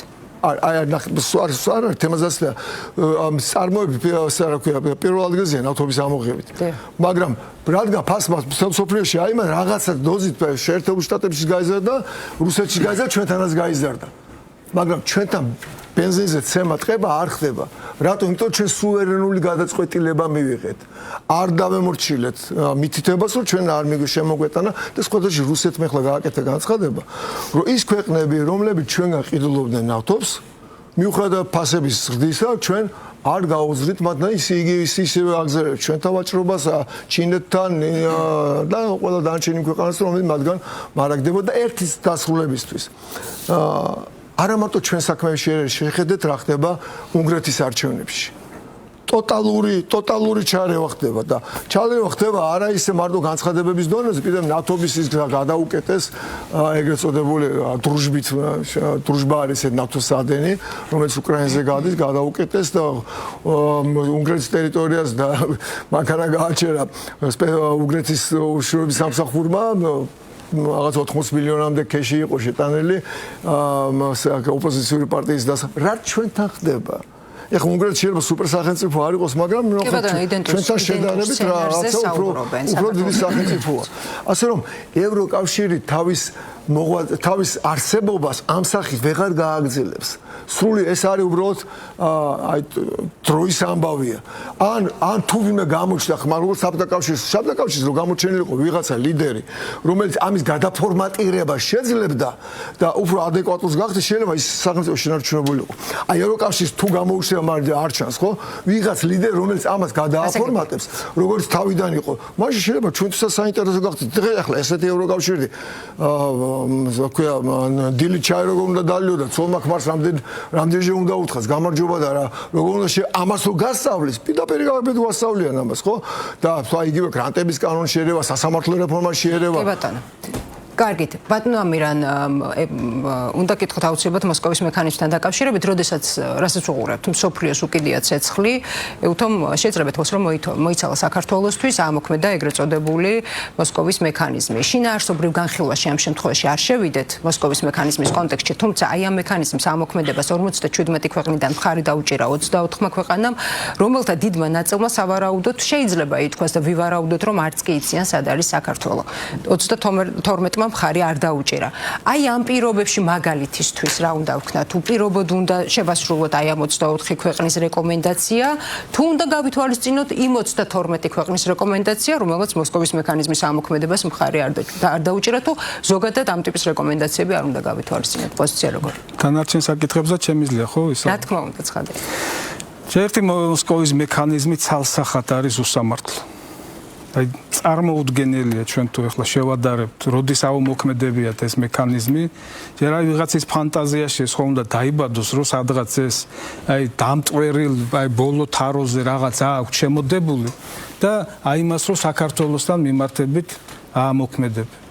ნუ ამაზე ეს ჩარევა კი არა, ეს არის შინაარსზე დიდ დროს უნდა ვკარგავ. არა, შინაარსზე არ შევდივარ შინაარსში, ახლა მან დრო შინაარსში რო შევიდე, ჩვენ გადაცემა არ გვეყოფა. მე უსამართლობაზე ვლაპარაკობ, რომ ეს საქართველოსთან მიმართებით, აი ამ თემების გამო ახლა რაზეც მიდის რაღაც პრეტენზიები ცალმხრივად, ხო? ნუ ეს არის კატასტროფა სრული. და იქ რაც არის რეკომენდაციებზე საუბარი, ნუ გასა პრემიერ-მინისტრმა პასუხი, რომ ის რაც ჩვენ მიგვაჩნია სამართლიანად, მას რა თქმა უნდა შეასრულებ. ხო, ამაზე ხო იყო პასუხი, ბრიფინგი იყო, ხო? მაგრამ არის იქ საკითხები, რომელიც მიუღებელია. ახლა რაც შეეხება ზოგადად აი სუვერენიტეტის საკითხს, აი კარგად გამიჯნა ბეკამ და ორი სიტყვით მე შევეხები. ჯერ თვითონ სუვერენიტეტი, მოდი მარტივად ვთქვათ, რაც სკოლაში ისწავლება, ელემენტარულია. არის ქვეყნის შიგნით რაღაც საკითხები, ხო? ხელისუფლების უზენაესობა. ყველა ქვეყნის და ყველა ორგანიზაციის ხელისუფლებაზე მაღლა დგას ჩვენი ხალხის მიერ არჩეული ხელისუფალი. დაამთავრდა. შესაბამისად ყველანაირი ჩარევა, უყურეთ რა არის ჩარევა, რა არის ჩარევა, არის ჩარევა. რეკომენდაცია არის რეკომენდაცია. რჩევა არის რჩევა. ამას ყველაფერს შეიძლება შესვლა ენციკლოპედიაში, სადღაც რა ვიცი, ვიკიპედიაში და ყველაფერს განმარტება აქვს. როცა ჩამოდიხარ აქ და ხო დავამთავრებ, არის ქვეყნის შიგნით და არის ქვეყნის გარეთ საგარეო პოლიტიკის წარმოება, ხარ დამოუკიდებელი თუ სხვისი ჭკუით დადიხარ და სხვის ჭკუაზე ატარებ საგარეო პოლიტიკას. მაშინ ეს აღარ არის შენი საგარეო პოლიტიკა.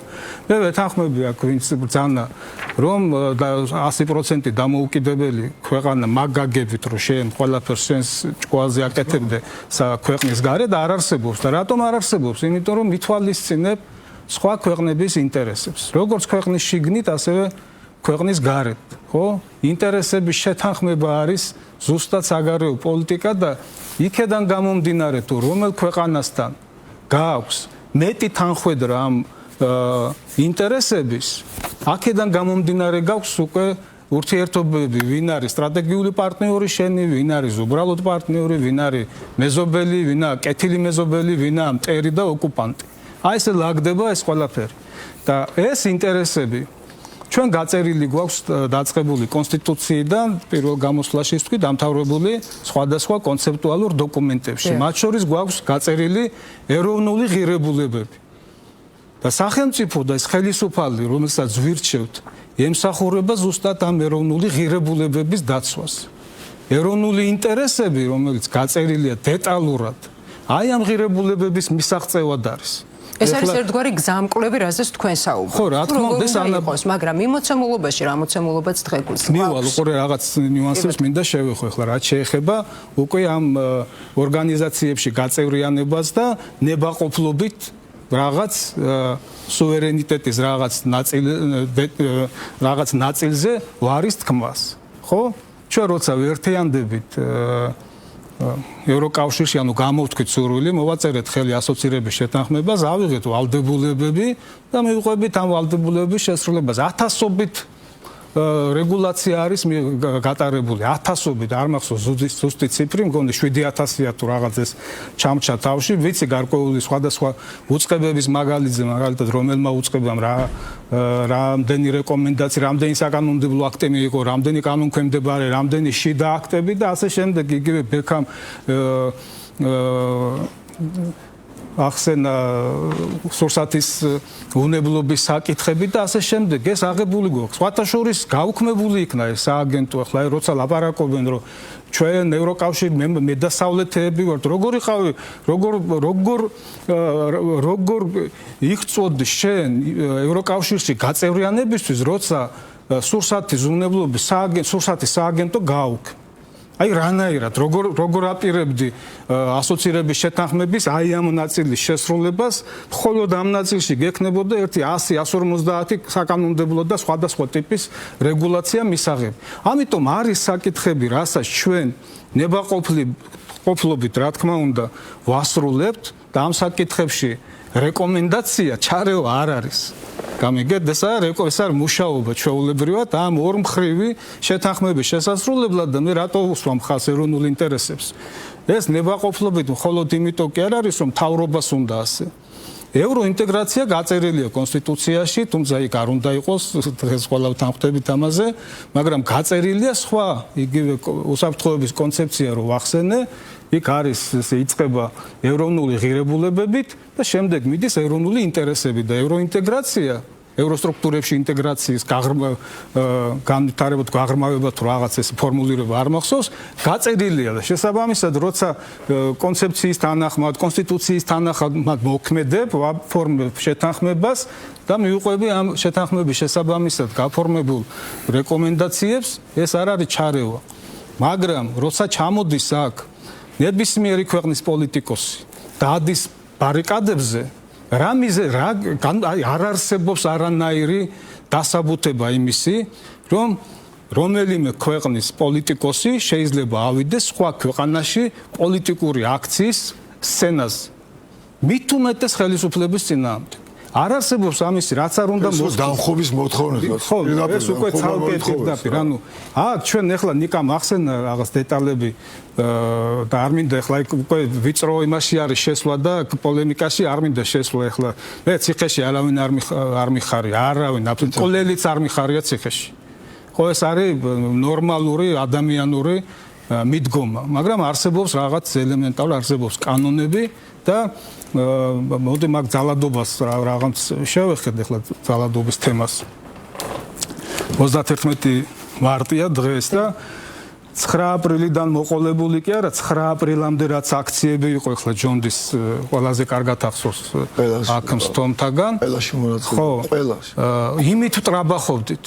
იმით ვტრაბახობდით შევარდნაძის დროსაც სააკაშვილის დროსაც და შემდგომშიც აი ბოლო წლებამდე სანამ ეს ძალადობა წამოვიდა და ზუსტად ეს ძალადობა რომ იყო გარედან წახალისებული და დაფინანსებული იმით ვტრაბახობდით რომ ხიდან ფოთოლი არ ვარდებოდა და აგერ არის მთელი ვიდეოები და ყველაფერი ქრონოლოგია რა და როგორ იწყებოდა ხო და ახლა ეს პიროტექნიკას რო ყიდულობ და უზარმაზარი თანხები ხარჯება და მობილიზებული ხარ ეს ხო გასაგებია ყველაფერი რისთვის იყო და რითი დამთავრდებოდა და ახლა შესვლა იქ დეტალებში რამდენი პოლიციელი დასახიშდა და რამდენი მომიტინგე ხო ეს ახლა ძალიან ვრცელი თემა არის და არც არის ამ გადაცემის ისა ხო მთავარი ხაზი და მე არ გადაუხვევ აქეთ უბრალოდ რაც არ უნდა მართლა რო ხელისუფლება 100% რომ მტყვანი ყოფილიყო და იქ რაღაც აქციებია სხვა ქვეყნის სხვა ნებისმიერი აი წევრიც რომ ყოფილიყავით ევროკავშირის დეპუტატებს უფლება არ აქვს ჩავიდნენ არც უნგრეთში არც პოლონეთში არც საქართველოში რო იყო წევრი და ავიდეს იქში და საკითხებზე იმიტომ რომ აი სუვერენიტეტი რაზეც ბექამ დაიწყო აქ სტომთაგან პირველი ამაზე საუბარი და აბსოლუტურად სწორად გაწერილია ზუსტად იქ რა არის ქვეყნის შიდა საკითხები, როცა ხარ ამ ორგანიზაციის წევრი და ჯონდი საბჭოთა კავშირი გაიხსენა და მართლა მივდივართ მე მგონი იქეთკენ რომ საბჭოთა კავშირს გადაუსწრებენ ყველა უმსგავსობაში სამწუხაროდ მე აქ ახლა მონიშნული მაგ და ნუ ცელი თემებია იცვლება ევროკავშირი ღირებულებები ვახსენეთ და აგერ ურსულა ფონ დერ ლაიენის თავოსნობით მიღებულია სტრატეგია, რომელიც 2026-დან უკვე წელს იწყებს ამოქმედებას 30 წლამდე და იქ რაღაც გენდერის ცვლილებებს ეხება ეს კონცეფცია, ანუ ეს პირდაპირ ეწინააღმდეგებება და ჩვენს ეროვნულ ღირებულებებს და თუ ისეთ კანონებს მიიღებენ აწი და ისეთ რეგულაციებს მიიღებენ, რომელზეც ჩვენ 2014 წელს და ან თუნდაც დამოუკიდებლობის პირველ წლებში, როცა დავიწყეთ ევროპისკენ ლტოლვა, წარმოდგენა არ ქონდა შესაძლოა მოვიდეს ისეთი დროც ეს არ ვიცი გაისათიქნება თუ 10 წლის მერე როცა დადგება საკითხი რომ ჩვენ ვწდებით ამ ორგანიზაციის ღირებულებებს ჯერჯერობით არ ვართ აცდენილები თუმცა ტენდენციები აი თუ ასე გაგრძელდა ეს LGBT კანონი და ესეთი რაღაცეები თუ ასე გაგრძელდა შეიძლება ავწდეთ ამ ღირებულებებს მაგრამ სანამ ჩვენ ვართ იმ ფარგლებში რაც არის ასოცირების შეთანხმება და სანამ მივყვებით ამ რეგულაციების შესრულებას აქ აბსოლუტურად კიდევ ერთხელ ვამბობ ეს არის ჩვენი კონცეპტუალური და ყველა კანონმდებლობის ფარგლებში არის და ეს არც ითვლება სუვერენ კი ჩვენ გარკვეული საკითხების დელეგირებას ნებაყოფლობით ვახდენთ და ბევრი საკითხებია იქ ეს ეხება ეკონომიკას, სავაჭრო ურთიერთობები, საფინანსო ფულად საკრედიტო პოლიტიკა თუ როგორც ქვია ახლა ბოდიში ბევრი რაღაცის მოსწრება მინდა და მეერევა და ასე შემდეგ, მაგრამ არის საკითხები შიდა ხო იგივე თავდაცვის საკითხები შეიძლება იქ უსაფრთხოების საკითხები ევროკავშირს აქვს თავისი ნატო ხო არ არის ევროკავშირი თუმცა ნელ-ნელა მაკეთკენაც მიდის რაღაც ცვლილებები ხო მაგრამ არის უამრავი საკითხი რომელიც ჩვენი მოსაგვარებელი და ჩვენი გადასაწყვეტია ასეა ყველა ქვეყანაში და როცა ამ საკითხებში ერევიან ეს აღარა რეკომენდაცია და უყურეთ კიდე შეხვედრები მაგალითად თავრობის წარმომადგენლები თუ დეპუტატები როცა ხვდებიან თავიანთ კოლეგებს და იქ სხვადასხვა საკითხების განხილვა მიდის და იქ რეკომენდაციას იღებ არც ეს არაა ჩარევა მაგრამ როცა შენგან მოითხოვენ რომ ეს გააკეთე და ამას აქვს დირექტივის ფორმა და ეს ცდება მათ ასე ვთქვათ უფლებამოსილებას და იმ შეთანხმებებს მაშინ ეს ჩარევა როცა მე მეუბნებიან პატიმარი გამოუშვი რამდენადაც ეს რაღაც ჰუმანიტარული მიდან არ უნდა იყოს ხო ნუ კანონი დაარღვია და ჩვენ ხომ მივყვებით იმას რომ არის სამი ინსტანცია საქართველოში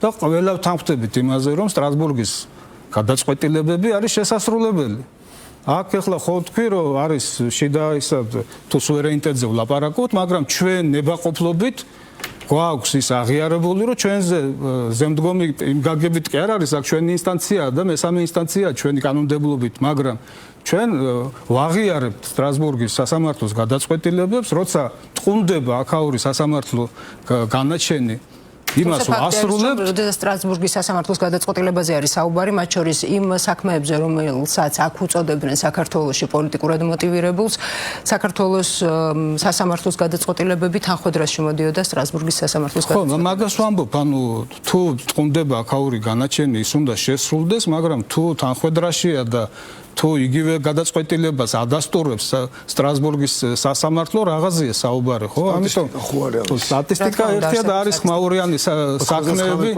წაიღონ და გაასამართლონ და ერთს დავამთავრებ, რაც შეეხება გამჭვირვალობის აი კანონდებულ აგენტების კანონს, როგორც აი სახელების დარქმევაში არიან აკადემიკოსები, ისეთ სახელებს მოიგონებენ პიჯაკების საქმე და ასე შემდეგ და ღობის აქცევის საქმე და უამრავი სხვა და ევროკავშირი იღებს თვითონ უამრავმა ქვეყანამ მიიღო ბრიტანეთიდან დაწყებული აღმოსავლეთ ევროპის ქვეყნები სხვადასხვა ფორმით რა თქმა უნდა სხვადასხვა ფორმით, სხვადასხვა შინაარსით, სხვადასხვა სახელით, მაგრამ ჯამში ერთი, ანუ ჩვენ ახლა გამჭვირვალობის კანონზე არ ვსაუბრობ, შინაარსში არ შევდივარ.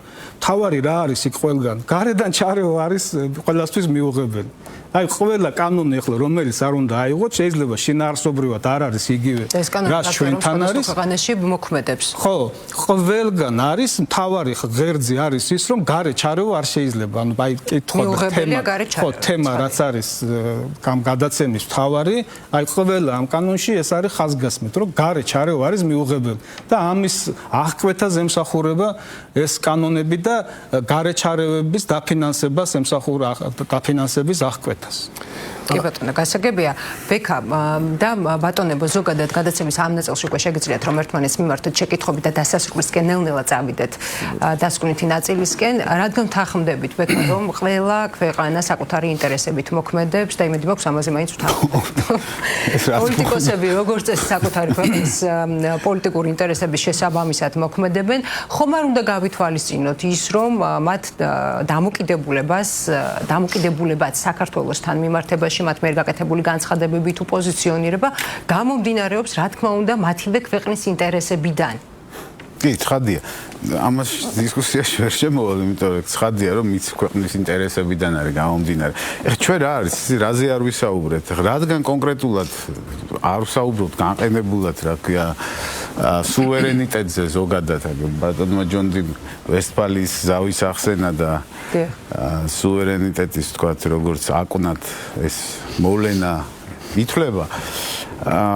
ჩვენ საუბრობთ კონკრეტულად ეხა რა ხდება. მოდით ყველაფერს თავის სახელი დავარქვა და საუბრობთ იმაზე, რომ 2022 წლიდან განსაკუთრებით 2020-დან შეიძლება ითქვას რა ხდება ქვეყანაში და ამას აქვს თავისი პოლიტიკური და გეოპოლიტიკური განზომილება. ხო, ეს ხო არ არის, ანუ მსგავსი თქვათ განცხადებები, რომ მანამდე არ ხდებოდა თქვათ ჩარევა თუ უბრალოდ არ გამოდიოდა გარდა განსაკუთრებით. მაგის ბოლსრე მე თვითონ რამდენად ხდებოდა და რამდენად არა. მსგავსი განცხადებები, მსგავსი სიწვავის არ კეთდებოდა. მიუხედავად იმისა, სასამართლო ისეთი იყო, როგორიც დღეს არის, ხო? გესმით, რას გეუბნებით? ანუ მიუხედავად იმისა, სასამართლო ისეთი იყო, როგორც დღეს არის, იგივე მოსამართლეები იყვნენ, რომლებიც დღეს არიან და ასე შემდეგ. 2020 წლამდე გულისხმობთ. დიახ. უბრალოდ აქ პრობლემა რაშია? ნახეთ, ჩვენ უნდა განვიხილოთ ეს ომის კონტექსტში, უკრაინის ომის კონტექსტში და არა მხოლოდ უკრაინის ომის კონტექსტში, შეიძლება ამ მთლიანი დიდი დაპირისპირების ლოკალური მასშტაბიც კი იყოს, ხო? ახლა ირანის წამოეწია ამ კონფლიქტს და ასე შემდეგ. ეს არის ზოგადად გლობალური წესრიგის ცვლილების კონტექსტში. და ჩვენ უნდა შევხედოთ, ნახეთ, ევროკავშირი არის და რატო ვამბობ პარალელს მანამდელსა და ახლა. გესმით და სიმწვავესთან მიმართებაში. აი მაგალითად, ჩემი გამოცდილება ესეთია 2020 წლამდე, როდესაც ჩვენ ჩახვიდოდი და ელაპარაკებოდი განსაკუთრებით ბალტიისპირს, გუშინაც ეთერში ვილაპარაკე, რაღაც ისე გამომდის დაზეპირებული მაქვს, მაგრამ ეგრე პრობლემა. ბალტიისპირელ და მაგალითად აღმოსავლეთ ევროპელ დეპუტატებს აი როგორ აი ევროკავშირში მაგალითად ყოველთვის ყურადღებას ვამახვილებდი, იცი რა, იქნებოდეს მე გაამახვილოთ საქართველოში სოციალურ უფლებებზე ყურადღება, იმიტომ რომ ევროკავშირისთვის ქვეყნის ეკონომიკური და სოციალური პოლიტიკა ეს არის მისი სუვერენული საქმე. მაგრამ აი მაგალითად სასამართლო ხელისუფლება დაუშვათ, ან სურსათის უნებლობა, ან ასე შემდეგ და ასე შემდეგ, რომელიც შენთვის კარგია თუ უკეთესი იქნება, ეს არის მათი ინტერესის სფერო. ასე გეუბნებია, მინიმალური ხელფასი გინდა კონდეს, გინდა არა, ეს ჩვენი საქმე არ არის. მაგალითად, როგორი საპენსიო სისტემა გექნება, ეს ჩვენი საქმე არ არის და ასე შემდეგ. რამდენი ტარიფები როგორი გექნება, ხა თავისუფალი ვაჭრობის ხელშეკრულების ფარგლებში ეს დარეგულირდა, მაგრამ დაახლოებით ეგეთი დამოკიდება. ეხლა საინტერესო რა არის? განსაკუთრებით ნახეთ საქართველოს ეს რო ევროპარლამენტი რეზოლუციებს იღებს, უბრალოდ ევროპარლამენტის რას ვერ ხედავ, იცი, გულწრფელობასაც ვერ ხედავ. მაშინ რა გულწრფელობაც ესე არა გულწრფელობა ადრე ესე მკაფიოდ არ ჩანდა. ეხლა რეზოლუცია იყო, სადაც ეწერა და ბევრი სწორი რაღაცა იყო ევროკავშირის ევროპარლამენტის, იმიტომ რომ აქცენტი კეთდებოდა შეკრება და მანიფესტაციის კანონზე და ასე შემდეგ და პირდაპირ გეუბნებით ეს კანონი ნამდვილად აცდენილია ფუნდამენტურ დემოკრატიულ პრინციპებს, იმიტომ რომ ეხლა მართლა ყველა ყოფილვართ ქუჩაში. ხო? დამეთანხმებით რა. და მაგის გამო არავის არ დაუჭერივარ. ეხლა მიშას დროსაც კი, რომ სადღაც ვიდექი. გესმით? აქედან გამომდინარე მე რას ვამბობ? ეს ნაწილი არის სრულიად მიუღებელი თქვენთვის. არა, მე რას ვამბობ? ნახეთ და ბოლოში რა ეწერა? ბოლოში ეწერა რომ ისო რა ქვია და მოუწოდებს საქართველოს ხელისუფლებას მიხეილ სააკაშვილი გაათავისუფლოსო. და ისო ჩინეთთან ურთიერთობა გაწყვიტოსო. ანუ სრული აბსურდი, გესმით? ანუ ბოლოში ეწერა სიმართლე რაც მათ აწუხებთ. მოდით აი ესე ვთქვათ მაშინ რომ მითარგმნოს. ანუ ეს არის ჩვეულებრივი გეოპოლიტიკური. უფრო ზევით უნდა დავაყენოთ მათი პოზიციები. არა, მაგათ მე კონტექსტი, მაგათ ეგრე კონტექსტის გარეშე ჩვენ კანონზე ინტერესზე ლაპარაკობს. ეს არის ჩვეულებრივად როგორ. ანუ დღეს ნახეთ ვინ არის ევროკავშირის საგარეო პოლიტიკის ხელმძღვანელი. ეს არის კაია კალასი, ეს არის ესტონელია მგონი, ხო? ესტონელი პოლიტიკოსი, რომელიც არის ეგრეთ წოდებული hardliner-ი, ხო? ანუ ქორი, იქაური, რომელიც არის რა თქმა უნდა ისტორიულად რუსოფობი. უბრალოდ ეგენი რას ვერ აცნობიერებენ, იცით, რომ ჩვენ რუსოფობიის ფუფუნება არ გვაქვს ქვეყანაში. იმიტომ რომ არც ნატო გვიცავს, არც შესაბამისად სიღრმე აქვს ჩვენ ქვეყანას, ომი რო დაიწყოს, რომ რაღაცა თავი დაუცვათ ან ცოტა ხანი გავძლოთ და ასე შემდეგ და აი ამ გარკვეული თვალსაჩინით შენ გიბიძგებენ, რომ გააღიზიანო რუსეთი. გესმით? და ის ხელისუფლება, რომელიც ამას არ გააკეთებს, ის ხელისუფლება მათ არ მოსწონთ. აი ეს არის კონტექსტი, არის ეს მარტივად რო ვთქვა რა. ადრე ეს ესე იყო, იმიტომ რომ მათ ყოველთვის ჭირდებოდათ განსაკუთრებით კიდევ ხალხს უსვამ, არა გერმანელებს, არა ფრანგებს, არა იტალიელებს, არა ესპანელებს. განსაკუთრებით ვისაც საბჭოთა კავშირის გამოცდილება აქვს, რომ შენ ყოფილიყავი მკაფიო რუსეთის მიმართ და აგრესიული გარკვეული თვალსაზრისით სულ მინიმუმ რიტორიკაში, მაგრამ ეს საბოლოო ჯამში ხა, როდესაც ომი დაიწყო, გადმოიღვარა უკვე სხვა ფორმით. ანუ გარკვეული თვალსაზრისით დაჭირდათ ხელისუფლება, რომელიც ბევრად უფრო აგრესიული იქნებოდა რუსეთის მიმართ. ან შესაბამისად კიდეც სანქციები, როგორც ვთქვათ, რაღაც სანქციები მიერთებულიათ, რაღაცას არ არის, ძალიან ისეთი დეტალებია, შეგვიძლია ამაზე ვილაპარაკოთ, მაგრამ აი ეს არის მოცემულობა. ხვდები და ეს კონტექსტი თუ არ გავითვალისწინეთ, ჩვენ ვერც ეხლა საქართველოსთან მიმართებაში ვერც სუვერენიტეტის დარღვევაზე ვერ ვისაუბრეთ კაფიოდ და ვერცერთი ცხადია რომ ვიღაცა ჩამოდის საქართველოში და იქ ადის იმაზე ტრიბუნაზე, ეს რა თქმა უნდა მიუღებელია. ცხადია, ეს პირდაპირი ჩარევა. ნახეთ, მარტივად რო ვთქვათ, რა სუვერენიტეტის ამბავი როგორია. მე თუ ხელისუფლებას ვირჩევ ქვეყანაში, მაშინ არავის არ აქვს იმ ქვეყნის ხელისუფლების არჩევაში ან ხალხის სურვილის გამოხატვაში რაიმე დისონანსის შეტანის უფლება. ეს პირდაპირი ჩარევა. მე ავირჩიე, ჩვენ ვართ ხალხისგან მოდის სუვერენიტეტი და შესაბამისად ვინმე თუ ერევა ამაში. ეს უკვე შესაბამისად ჩემი სუვერენიტეტის დარღვევა. აქედან უნდა ამოვიდეთ. გესმით? ეს წინა საარჩევნო პერიოდია. მე ჩვენი პრობლემა რა არის და ტრაგედია უბრალოდ. ბატონი ამირანი ეს არის ეს ინერცია, ამ ინერციას ჩვენ 90-იანი წლებიდან ვიღებთ. ჩვენ რაღაცა საბჭოთა კავშირი დაინგრა, გაგვიხარდა, მაგრამ ჩვენ რა მოქალაქეობად კი არ ჩამოყალიბდით საბჭოთა კავშირი და ვაჭრებად ჩამოყალიბდით. გესმით? პრობლემა ეს არის. ვაჭრებად ჩამოყალიბდით. მოქალაქეებად რო ჩამოყალიბებულიყავთ, სხვა რეფორმები უნდა გავაკეთებინე. რა გავაკეთეთ? პრივატიზაცია, იქნება ვინმეს ფული გაუჩნდეს, ასე შემდეგ. დემოკრატიული, ნამდვილი დემოკრატიული რეფორმები უგულველყავით მაშინ. იმიტომ რომ დემოკრატია თუ იქნებოდა, ესე პრივატიზაცია გაკონტროლდებოდა. თუ პრივატიზაცია გაკონტროლდებოდა, ოლიგარქია აღარ ჩამოგიყალიბდებოდა.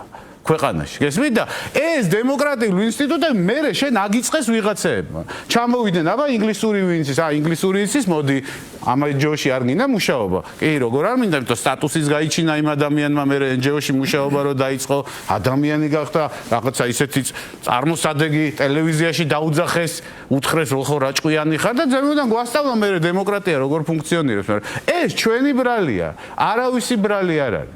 გესმით, აქედან გამომდინარე, ეს ინერციით მოყვება არჩევნებს რომ ვიღაცა გიფასებს ქვეყანაში და იმას რომ ელოდები შეშინებული რომ იქ აბა რა სიტყვის ნეტა ეხა იტყვის რომ სამართლიანი ჩატარ უცამ ეს აბა კოლონიალიზმის ეს კვინტესენციაა ჩვენი მაგრამ ეს კოლონიალური ცნობიერება ჩვენ დიდი ხანია ჩამოგვიყალიბდა გესმით და ეხლა არ უნდა გაგვიკვირდეს რაც ხდება გონივრულად უნდა შევხვდეთ ამ ევროკავშირთან ესე ყველაფრის გაწყვეტა და აი ეს რაღაცა პიმპოკი ბავშვური პიროვნული თავდასხმა თურმე ის სულელია და გიჟია და ასე შემდეგ ეს ნამდვილად არ გვაწყობს ჩვენ. გონივრულად პოზიციონირება როგორი იქნება? გონივრულად პოზიციონირება როგორი იქნება და ღირსეულად თუ რომელიმე ისტერიულია, აი ბევრია იქ ისტერიული ევროპარლამენტარი, ვისაც ჩვენ განსაკუთრებულ ყურადღებას ვაქცევთ ხოლმე და ტელევიზიაზე ამბობენ რომ ვიღაცა მარგინალების მარგინალი დეპუტატები. რო გითხრათ საქართველოს მეგობრობის ჯგუფში, ხო არ გონიათ გავლენიანი დეპუტატები იქნებოდა? საქართველოს ხო დიდად არავის არ აინტერესებს. აი ვიღაცა მარგინალი ევროპარლამენტარი რომ რაღაცა სიტყვის ჩვენ გონია რომ ეს ევროკავშირის პოზიცია. ან ესე უნდა მოვნათლოთ რომ ევროკავშირის პოზიცია და ესე არ არის. ჩვენ ევროკავშირთან არ გვაწყობს არავითარ შემთხვევაში ხიდების დაწვა და ეს რაღაცა აგრესიული რიტორიკა და ასე შემდეგ. ევროკავშირი ვიცი თავის პრობლემები. ძალიან ბევრი. არა. მესმის, მაგრამ აი პიროვნული თავდასხმები ჯონდი ეს როგორი ამბავია, იცი? შენ ის კი არა რომ რაღაცა ისეთ მდგომარეობაში უნდა იყო რომ შენ თავს გესხმიან თავსა და ფორმასა აქვს მნიშვნელობა. გესმით? საქართველოში ერთმანეთთან პოლიტიკოსებს შორის დებატები რომ მიდის და რა სიტყვებსაც ვიყენებთ, იგივე სიტყვებით ველაპარაკებით იმათ. არ უნდა და დაველაპარაკოთ მათ ესე. პირიქით მათ უნდა გააცნობიერ რომ ჩვენ უფრო ღირსეულები ვართ. უნდა უთხრათ რომ კი გასაგებია თქვენი პოზიცია, უბრალოდ ეს არის სუვერენული ქვეყანა და არ უნდა უთხრათ რომ შენ როგორი კიკინა გაქვს და რა ის რა ქვია ზომის ფეხსაცმელი გაქვს. ბექა გადაცემის ამ ნაწილში შეგიძლიათ რომ ნებისმიერ სტუმარს ერთ რაღაცას ვიტყვი კიდე ნიკა მახსენა ისიც რა არის რაღაცა ეს ქვეყანა ნელ-ნელა ნახეთ პოლარიზებულს რო ვამბობთ ამ პოლარიზებას თავის შინაარსობრივი განზომილება აქვს ეს ციდან არ ჩამოვარდნილა ჩვენ გონია რომ ეს პოლარიზაცია უბრალოდ ვიღაცა ნაცები და ქოცები და ესე ვარქმევთ ყველაფერს სახელს ეს არ არის ამას სოციალური განზომილებაც აქვს ამას პოლიტიკური განზომილებაც აქვს და არა მხოლოდ აი სახელების განზომილება რა აქედან გამომდინარე უნდა გავაცნობიეროთ, რომ ეს ესე ვერ გაგრძელდება და აქედან გამომდინარე რაღაცა შეთანხმება უნდა მოხდეს ქვეყანაში, რომ აი ეს ადამიანების, რომელიც დაპატიმრებულები არიან, არა რაღაცა ბოდიში მოვახდევინოთ აუცილებლად და ისე გამოუშვათ, არამედ რაღაცა შეთანხმების საფუძველზე, რომ ეს ქვეყანა ერთხელაც სამუდამოდ შეთანხმდეს, რომ ჩვენ მართლაც რაღაცის ერთად გაკეთება გვინდა. გესმით? ეს არის აუცილებელი, თუ ეს ესე ვერ გაგრძელდება. ჩვენ ოჯახებს ხედავთ. ოჯახებში არის უკვე დაპირისპირებები. გესმით? ოჯახების წევრები ერთმანეთს არ ელაპარაკებენ და ასე შემდეგ. რის გამო? რომ ჩვენ ნორმალურად ვერ უხსნით ერთმანეთს ჩვენს სურვილებს, მისწრაფებებს, შეხედულებებს. ხო, არიან ბევრი რაღაც კოლონიალური ცნობიერების, ბევრია პოლიტიკოსი. კი, საქართველოში. აი მე იმ წერილზე რო გითხარით, ერთ-ერთმა პოლიტიკოსმა გვარდასახელს არ დავამო, რა მნიშვნელობა აქვს რა? უმეტესობა ხო ეგეთია, ამერიკის და სხვადასხვა ქვეყნების დროშის ფონზე რო პოზიორობენ. მე რო კონგრესს წერილი მივწერე, გაეცინა, რომ შენ რაღაცა საქართველოს პარლამენტის წევრმა კონგრესს წერილი როგორ მიწერე კრიტიკული. არიან ეგეთი ადამიანები. მაგრამ აი ეს რასაც თქვენ აკეთებთ, ეხლა წამოვიდა და მე იმედი მაქვს სხვა ტელევიზიების გააკეთებთ. მეტი გზა არ არის, გესმით? ერთმანეთს უნდა ველაპარაკოთ და როდის რატო ხდებოდა ქუჩაში რაც ხდებოდა? ერთ-ერთი ტრიგერი რა იყო? იმიტომ რომ აი ამ სივრციდან, საპარლამენტო, სატელევიზიო სივრციდან პოლიტიკა გადავიდა ქუჩაში, იმიტომ რომ ეს სივრცეები მოკვდა. და ეს სივრცეები თუ არ შეიქმნა და დაბრუნდა, ეს ყოველთვის გამეორდება. გასაგებია. ბექა, მადლობა. ნიკა, რა სურთ, აი ესე თუ თანხმდებით, რომ ნებისმიერი ქვეყანა მოქმედებს საკუთარი და პოლიტიკოსი მათ შორის ამა თუ იმ ქვეყნის წარმომადგენელი მოქმედებს საკუთარი ქვეყნის ინტერესების გათვალისწინებით, რა შეიძლება ითქვას, რა სურს ევროპას მაშინ? ევროპას სურს საქართველოში დემოკრატიული ინსტიტუტების განვითარება კიდევ ერთხელ თქვენის დებართვით და დემოკრატიის ნებართვით გავიმეორებ, რომ ევროპამ საქართველოში ადამიანის უფლებათა დაცვის მიმართულებით და დემოკრატიული ინსტიტუტების განვითარების მიმართულებით გამოყო 4 მილიარდ ევროზე მეტი, მეცაც გეტყვით მას შემდეგ რაც 2008 წელს საქართველოს განიცადა აგრესია რუსეთის ფედერაციის მხრიდან ბრიუსელის დონორთა კონფერენციაზე დასავლეთის ქვეყნებმა მათ შორის ევროკავშირმა საქართველოს დასახმარებლად გამოყვეს დაახლოებით 4.5 მილიარდი ევრო. შესაბამისად, აქედან გამომდინარე, როდესაც საქართველოს მიმართა ხო ევროპას ხო, რომ თქვათ მინდა ასოცირების შეთანხმება ხო, საქართველოს გახდა ჯერ ევროკავშირის სამეზობლო პოლიტიკის წევრი, შემდგომში ესე იგი აღმოსავლეთ პარტნიორების პროგრამის წევრი და შემდგომში საქართველოს 2022 წელს, როდესაც რუსეთმა დაიწყო ფართომასშტაბიანი აგრესია უკრაინის წინააღმდეგ, ხო საქართველოს მიმართა ევროკავშირს ესე იგი რომ გსურს ასე თქვათ ევროკავშირში გაწევრიანება ხო როგორც ასეთი. აქედან გამომდინარე ევროკავშირმა წარმოადგინა თავისი წინადადებები. თუ გნებავთ რომ გაწევრიანდეთ ევროკავშირში, საქართველოს უნდა იყოს დემოკრატიული ქვეყანა, საქართველოს სოციალ-ეკონომიკური განვითარების თვალსაზრისით უნდა აკმაყოფილებდეს ევროკავშირის სტანდარტებს, ხო, როგორც ასეთი და ამიტომაც კი ბატონო გვინდა თქვენი ევროკავშირში მიიღება როგორც ასე. აი როგორც ადამიანს რო სურს სამსახური, ხო, რაღაც კონკრეტულ ორგანიზაციას ხო აქვს რაღაც მოთხოვნები რომ არის თუ არა ლეგიტიმური რომ საქართველოს კონდეს ყველაზე დიდი ღირებულება სუვერენიტეტი და თავად გადაწყვიტოს ის თქვა რა არის მისთვის მისაღები და რა. კი, რა თქმა უნდა, საქართველოს საკანონმდებლო დონეზე და კანონებთან. კი, საქართველოს არის სუვერენული ქვეყანა, კი ბატონო და საქართველოს დამოუკიდებელი ქვეყანა ბუნებრივია ამ შემთხვევაში საქართველოს, ესე იგი, საქართველოს კონსტიტუციის მიხედვით, რომელიც მიღებული იქნა 1995 წლის 24 აგვისტოს, ხო, ხელისუფლების წყარო არის ქართველი ხალხი. ხო, სწორია, კი ბატონო, გეთანხმებით, მაგრამ ამავე დროს თუ ჩვენ გვინდა რეალური სუვერენიტეტი ხო რეალური არა ის რომ მარტო თქვა ფორმალურად ვიყო დამოუკიდებელი ქვეყანა არამედ თუ ჩვენ გვინდა ვიყო დამოუკიდებელი ქვეყანა ხო კი ბატონო ყველას მათ შორის თქვა აი ჩემს ოპონენტებს მიულოცავ რა თქმა უნდა 31 მარტს როდესაც საქართველოს მოსახლეობის 90%-ზე მეტმა მონაწილეობა მიიღო რეფერენდუმში ჩემი ჩათვლით ხო მე მაშინ სტუდენტი გავხდი და მქონდა პატივი მიიღო მონაწილეობა რეფერენდუმში როდესაც ესე იგი 99%-მა გამაცხადა დიახ კითხვაზე სურთ თუ არა რომ საქართველოს იყოს დამოუკიდებელი სახელმწიფო 1918 წლის 26 მაისის ესე იგი დამოუკიდებლობის აქტის საფუძველზე ხო მოსახლეობამ უპასუხა დიახ ხო მათ შორის რაც შეეხება აფხაზეთის ავტონომიურ რესპუბლიკას აფხაზეთში მონაწილეობა მიიღო რეფერენდუმში 60%-ზე მეტმა მოსახლეობის და ნუ თითქმის თქვათ 100%-მა პასუხი გასცა კითხვას სურთ თუ არა საქართველოს დამოუკიდებლობა გასცა პასუხი დიახ კი ბატონო შესაბამისად ევროკავშირიც ასევე რა თქმა უნდა არის დაინტერესებული რომ საქართველოს იყოს დამოუკიდებელი ქვეყანა. კიდევ ერთხელ ვიმეორებ, ხო, მე მგონი, ამას ახსნა არ ჭირდება, რომ ვინ არ არის დაინტერესებული საქართველოს დამოუკიდებლობით და სუვერენიტეტით. ეს არის რუსეთი. ხო ეგრეა ხო რუსეთს ხო აქ ევროკავშირს ხო არა ოკუპირებული საქართველოს ტერიტორიის 20%. ხო რუსეთს აქ ოკუპირებული ბოდიში მოხდით ხო ხო მე-19 საუკუნის დასაწყისში ხო რუსეთმა გაუქმა ქართული სახელმწიფოებრიობა ხო არ ქონდა არანაირი სამეფო საქართველოში აი განსხვავებით თუნდაც ირანის მმართველობისგან მონღოლთა მმართველობისგან თემურლენგმაც კი აღიარა გიორგი მეშვიდესთან ხელშეკრულების დროს რომ საქართველოს სამეფო კი ბატონო ეს არის თქვა სუვერენული სახელმწიფო ხო არა კი ბატონო დიდი ილია რა სიტყოდა ხო ერის პირქვე დამფო ევროპას რა ინტერესია არა ევროპის ინტერესი არის რომ კეთილი სურვილები არა ევროპის ინტერესია რომ თუ გნებავთ რატო არ საუბრობთ რუსეთზე მაგათაც თუ სუვერენიტეტზე საუბრობთ ვისგან მოდის საფრთხე რუსეთი რამე არის გასარკვევი რამ კითხვის ნიშანი არა ევროპაზე ხო დამისვით კითხვა რუსეთზე ხო არ დაგისვიათ კითხვა რუსეთთან მიმართებაში შეიძლება კითხვის ნიშანი იყოს როგორ არა კი ბატონო ბევრი საუბრობს იმაზე რომ რუსეთი კაი ქვეყანა მართლმადიდებელი ქვეყანაა თურმე რუსეთმა თურმე მე-19 საუკუნეში საქართველოს გაერთიანა არ არის ეგეთი არ იყო ეგეთი ტენდენციები ეს არის ტყუილი იმიტომ რომ ესე იგი 1829 წელს როდესაც ახალციხე დაიკავა რუსეთის იმპერიამ ხო ის საქართველოს კი არ შეუერთა ეს ტერიტორია სამცხე-ჯავახეთი ის შეუერთა რუსეთის იმპერიას საქართველოს არ არსებობდა 1877 წელს როდესაც საკითხი საქართველოს არა არის კი ბატონო იმიტომ რომ ბევრს მიაჩნია და ბევრს ჯერა საქართველოს ბოდიშის მოხდით რომ თუნდაც რუსეთს გაურთიენებენ საქართველოს ეს არის ტყუილი რუსული პროპაგანდა არის რომ 1877 წელს თუნდაც აჭარა ხო ეს რუსეთმა დაუბრუნა საქართველოს არ დაუბრუნებია. მოდი მოხდეთ, იმიტომ რომ საქართველოს არ არსებობდა მაშინ. ისეთი რომ არ უნდა ერეოდეს საქართველოს. არ უნდა ერეოს, ხო, იმიტომ ოკუპანტი ქვეყანაა, ხო და არის სახელმწიფო ტერორისტი. მარტო რუსეთი ამაზე საუბრობ. არა, მე გეტყვით, არავინ არ უნდა ერეოს, არავინ არ უნდა ერეოდეს.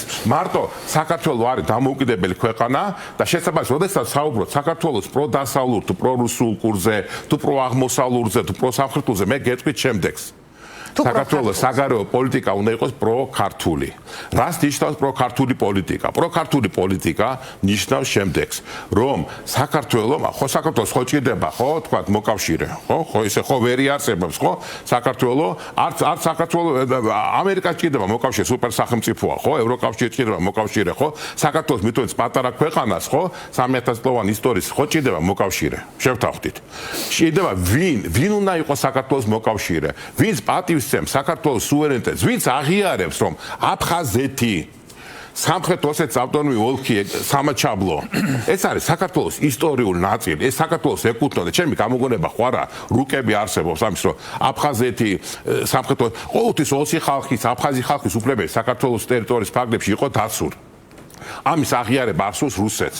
ევროკავშირს ხო სურს ამის აღიარება, ამერიკის შეერთებულ შტატებს ხო სურს ამის აღიარება, სურს ხო? ამიტომაც ხო, აქედან გამოვიდა ჩვენი მოკავშირე. ეხლა მე ჩემი გამოგონება კი არ არის, ეხლა ბოდიში 1% რო იყო იმ ადამიანებს, ვისაც ეხლა ვახსენებ, ხო, ძალიან დიდი პატივი ხდება ჩემთვის. ვახტანგ გორგასალი ბიზანტიასთან კავშირს რატო ეძებდა? იმიტომ რომ ირანი დაებალანსებდა. მანამდე ფარსმა ქველი რომთან, რომში ხო ჩავიდა, ხო? რატო ეძებდა კავშირს რომთან? იმიტომ რომ პარტია არც ეს არ არის ნიკა სადაო ცხადია. დავით აღმაშენებელი რატომ ეძებდა კავშირს ჯვაროსნებთან? იმიტომ რომ დაებალანსებდა თურქ-სელჩუკები. გიორგი მწყინვალი რატო წერდა წერილს რომის პაპს, ხო? იმიტომ რომ დაებალანსებინა ეს მონღოლთა აგრესიული ქმედებები, ხო? რატომ წერდა რატომ მიავლინა ვახტანგ მეექვსემ სულხან საბა ორბელიანი ევროპაში? იმიტომ დაებალანსებინა ირანის და თურქეთის ქმედებები. ერეკლე მეორეს აჩეხება დიდი პატივისცემა, კი ბატონო, გეორგიევსკის ტრაქტატი გავხმარა, იმიტომ ენდობოდა რუსეთს, ხო? რუსეთმა ხო მოატყუა, ჩვენ ხო ყველა თითოეულ ჩვენთა წინაპარი ხო მოატყუა ბოდიშის მოხდით 1793 წელს გეორგიევსკის ტრაქტატი რო დაიდო, ხო? ამ ტრაქტატის მიხედვით ხო რუსეთი იღებდა პასუხისგებლობას ეცნო ქართახეთის და ხო მოგვატყუა 1801 წელს, ხო? არა, მე გამეთქვა ვიძახი რომ ილია ჭავჭავაძე რას იძახის ერის ბოდიში ყველასთან პირქვე დამხობა და გათახსირება, ეგეთ სიტყვებს იძახის ილია, ხო? ანუ ვთქვათ იყენებდა ილია, ხო? მაშინ წელს ერი ივიწყებს საკუთარ ისტორიას და მოგვატყუა რუსეთმა ბოდიში რა 1801 წელს ალექსანდრე პირველმა თავადაზნაურობა სიონის ტაძართან დააყენა და წაუკითხა მანიფესტი, ხო? ალექსანდრე პირველის მანიფესტი წაუკითხეს კმორიგმა და ყოვალისკემ მოგვაკა რუსეთის გუბერნატორებმა, ხო? 1920 წელს საბჭოთა რუსეთმა აღიარა საქართველოს დამოკიდება, მაგრამ რამდენიმე თვეში ხო დაგვიყვო. რატო უნდა ვენდოთ მათ? რატო უნდა ვენდოთ, ოდესაც 1992 წელს ენდობიან, ხო იძახიან რომ რუსეთიო ერთმოწმუნე არისო. ვინ არის ერთმოწმუნე? არ არის მართლმადიდებელი ქვეყანა, რომელმაც ეკლესიები გადაგვიღება, ეგზარხოსი დანიშნა საქართველოში ეკლესია. როგორ არ საუბრობთ? ამაზე ვსაუბრობთ, ბოდიშის მოხდით, ამაზე ვსაუბრობთ, რატომ დაგვიყვო რუსეთმა 1921 წელს. აფხაზეთის ომი რო იყო 3 სექტემბერს 1992 წლის, ხო? ამაზე ვსაუბრობ. სუვერენიტეტში არავინ არ უნდა აერიოს. არავინ არ უნდა ჩაერიოს, ხო, მაგრამ მე გეუბნებით რუსეთი ერევა და ევროპა არ ერევა. ევროპა გვაძლევს რეკომენდაციას, რომ შეასრულეთ, მეგობრებო, თუ გნებავთ. სანქციები, ულტიმატუმის ენა, რეზოლუციები, ეს არის მეგობრული რეკომენდაცია. არა, მე გეტყვით, რეზოლუცია არა. მე გეტყვით, როდესაც ევროპა ითხოვს, რომ საქართველოში უნდა დაცული იყოს, ესე იგი, ადამიანის უფლებები, გაეროს მიერ 1948 წლის 10 დეკემბერს მიღებული ადამიანის უფლებათა საყოველთაო დეკლარაციის სტანდარტების გათვალისწინებით, ამ 1950 წელს მიღებული ევროპული კონვენციის გათვალისწინებით, ხო? ეს არის რეკომენდაცია, მეგობრული რჩევა, როგორც ასეთი ევროპის მხრიდან. ესე იგი, ჩემთვის მიუღებელი იქნება ნებისმიერ, როგორც თუ თქვა ვიღაცა მართლა ჩაერევა სუვერენიტეტში, ხო, ხა რუსეთი ერევა, თუ ევროპა ჩაერევა, დამიჯერეთ, რომ მე პირველი გამოვა, არ ერევა. ის არ ერევა, ისეთ რატო? საქართველოს ხელისუფლება რა საცხადებს, იცი? ერევა, კი არ ერევა. იმიტომ საქართველოს ხელისუფლების გარანტი რა არის, იცით? რომ თქვა დღეს, როდესაც ევროპა აკრიტიკებს, რატო რუსეთი ხო არ აკრიტიკებს ხო საქართველოს დღევანდელ ხელისუფლების იმის გამო რომ 300 მეტი ადამიანია დასახიჩრებული რომ ტროტუარზე დგომის გამო ხალხს აპატიმრებენ იმის გამო რომ ხალხს ხვდებიან სადარბაზოებთან ვისაც გასვებულია ტიტუშკები და ცემიან და ცემენ და არავინ ხო იმიტომ რატო იცით ის კი არ ერევა ის აკრიტიკებს ხო და ამიტომაც დღეს საქართველოს დღევანდელი ხელისუფლებისთვის ხო ევროპა არ თამაშობს მიხვდით ევროპა არ თამაშობს საქართველოს დღევანდელი ხელისუფლების თამაშს რუსეთი თამაშობს ჩინეთი თამაშობს ბელარუსი თამაშობს აქედან გამომდინარე ხო გეუბნებით ამიტომაც მე მინდა მართლაც საქართველოს იყოს დამოუკიდებელი ქვეყანა საქართველოს დამოუკიდებელი ნიშნავს იმას რომ საქართველოს ყავდეს საიმედო მოკავშირე მაგრამ მეორეს მხრივ საქართველოს იქნება თავისუფალი როდესაც საქართველოს თითოეული მოქალაქე იქნება თავისუფალი როდესაც არავინ არ შეუზღუდავს აზრის გამოხატვის თავისუფლებას საქართველოს კონსტიტუციის მე-17 მუხლის მიხედვით. როდესაც საქართველოს უზენაესი კანონი, ანუ საქართველოს კონსტიტუცია, ხო, იქნება ამ შემთხვევაში ესე გარანტი თითოეული მოქალაქის, მათ შორის საქართველოს ხელისუფლებას უჭერს ხას, არ უჭერს ხას, პოლიტიკურად ნეიტრალურია, ყველას გარანტი. მადლობთ. მადლობა ნიკა, ბატონო ჯონდი, რა უნდა გააკეთოს საქართველოს ხელისუფლებამ, საქართველოს რა უნდა გააკეთოს ჩარევებისგან დასაცავად? ეს არის სოფლიო წესრიგი ჩამოიშალა, ძველი და ჯერ ახალი არ შექმნილა. აი პროცესი მიდის. ხო, როგორ დეგლობალიზაცია, ხო, დეცენტრალიზაცია მიდის რა, ანუ ერთი ჰეგემონის სოფლიო დასრულდა, ანუ ამერიკულ ცენტრისტული სოფლიოს დასრულდა და ახალი სოფლიოს წესრიგი ჯერ არ ჩამოყალიბებულა. და მიმდინარეობს სასტიკი და დაუნდობელი ბრძოლა განსაკუთრებით დიდ სახელმწიფოებს შორის გავლენების სფეროების გადანაწილებაზე. განსაკუთრებით ერთმანეთთან არიან დაპირისპირებულები შეერთებული შტატები, რუსეთი და ჩინეთი. ევროკავშირი როგორ სუბიექტი ცდილობს რაღაც სუბიექტად გამოიკვეთოს, მაგრამ ხედავთ რომ მოლაპარაკების მაგიდაზეც კი არ დასვეს. და ესეთი გამოთქმაც კი არის რომ ესე მაგიდასთან თუ არ ზიხარ, ან მაგიდაზე როგორც მენიუ, ანუ გასაყოფა მაშინ მენიუში. ხო, მენიუში ხარ, ხო. აი ამის გამო ყველა ცდილობს რომ მაქსიმალურად სხვა ქვეყნები განსაკუთრებით ჩვენს თან ქვეყნები კი არა არაბულ სამყაროს ეგრე ხედავთ აი საუდის არაბეთი საკმაოდ დიდი ქვეყანაა საკმაოდ ძლიერი და მდიდარი ქვეყანაა კარგი შეიარაღების ქვეყანაა და პირდაპირ ეუბნებიან უნდა ჩაერთო თქვენ ამ ომში ყატარს ეუბნებიან გაერთიანებულ ემირატებს ყატარის პრემიერ-მინისტრი გამოვიდა თქვა როგორც კი ჩვენ ჩავერთვით ომში სიტყვით ციტირებ შეერთებული შტატები გავა ესე გაიწევს ომისაგან და ჩვენ შეგვატოვებენ ირანს და მე დაიწყებს იარაღის მოყიდვას ორთავე მხარისთვისო იმპერიალიზმი ეს არის იმპერიალისტური ტრამპი როგორ გითხრათ რა სიმბოლოა იმპერიალიზმის დააკვირდ მის ტერმინოლოგიით პირდაპირ თქვა ახლა აი ნავთობი მინდა და ან ლოჯისტიკური გზების კონტროლი უნდა 40 სრუტე უნდა აკონტროლოს აგერ პანამის არხი წაართვა ჩინეთს შემდგომ არ მოიღო აგერ რა ქვია ბაბელმედის სრუტეს უნდა გააკონტროლოს და მოკლედ ცდილობს მაქსიმალურად დიდი ნაჭერი გამოგლიჯოს ამ ახალი მსოფლიოს გადანაწილების დროს. რატო გავაკეთე ახლა ასეთი პრეამბულა?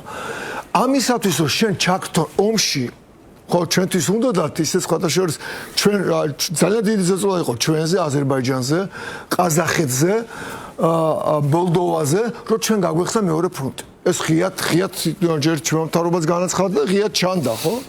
რატო იყო ეს საჭირო? იმიტომ რომ ჩვენ რაღაცნაირად მაქსიმალურად გარდა საკუთარი რესურსებისა შეერთებულ შტატებს ჭირდებოდა შეიძლება რუსეთსაც ჭირდებოდეს რომ ვიღაცამ სხვა ჩაერთოს სხვა სახელმწიფოს რესურსებით პატარა თუ დიდი გამოვიდათ პირიქით ისე ირანსთან ეს კოლოსალური შეცდომა დაუშვა თავისთავად გაუხსნეს მეორე ფრონტი პრინციპში და ხედავთ ეგრევე მოხდა თითქოს მაშინ ზოგი კითხა აი საქართველოს რა უნდა გადაანაწილოს ეს ხო ირანთან ომში ჩართვის გამო შეერთებულ შტატებს მოუწია ევროპაზე მიყიდული სახედრო ტექნიკის გადმომისამართება ახლო აღმოსავლეთის მიმართულებით.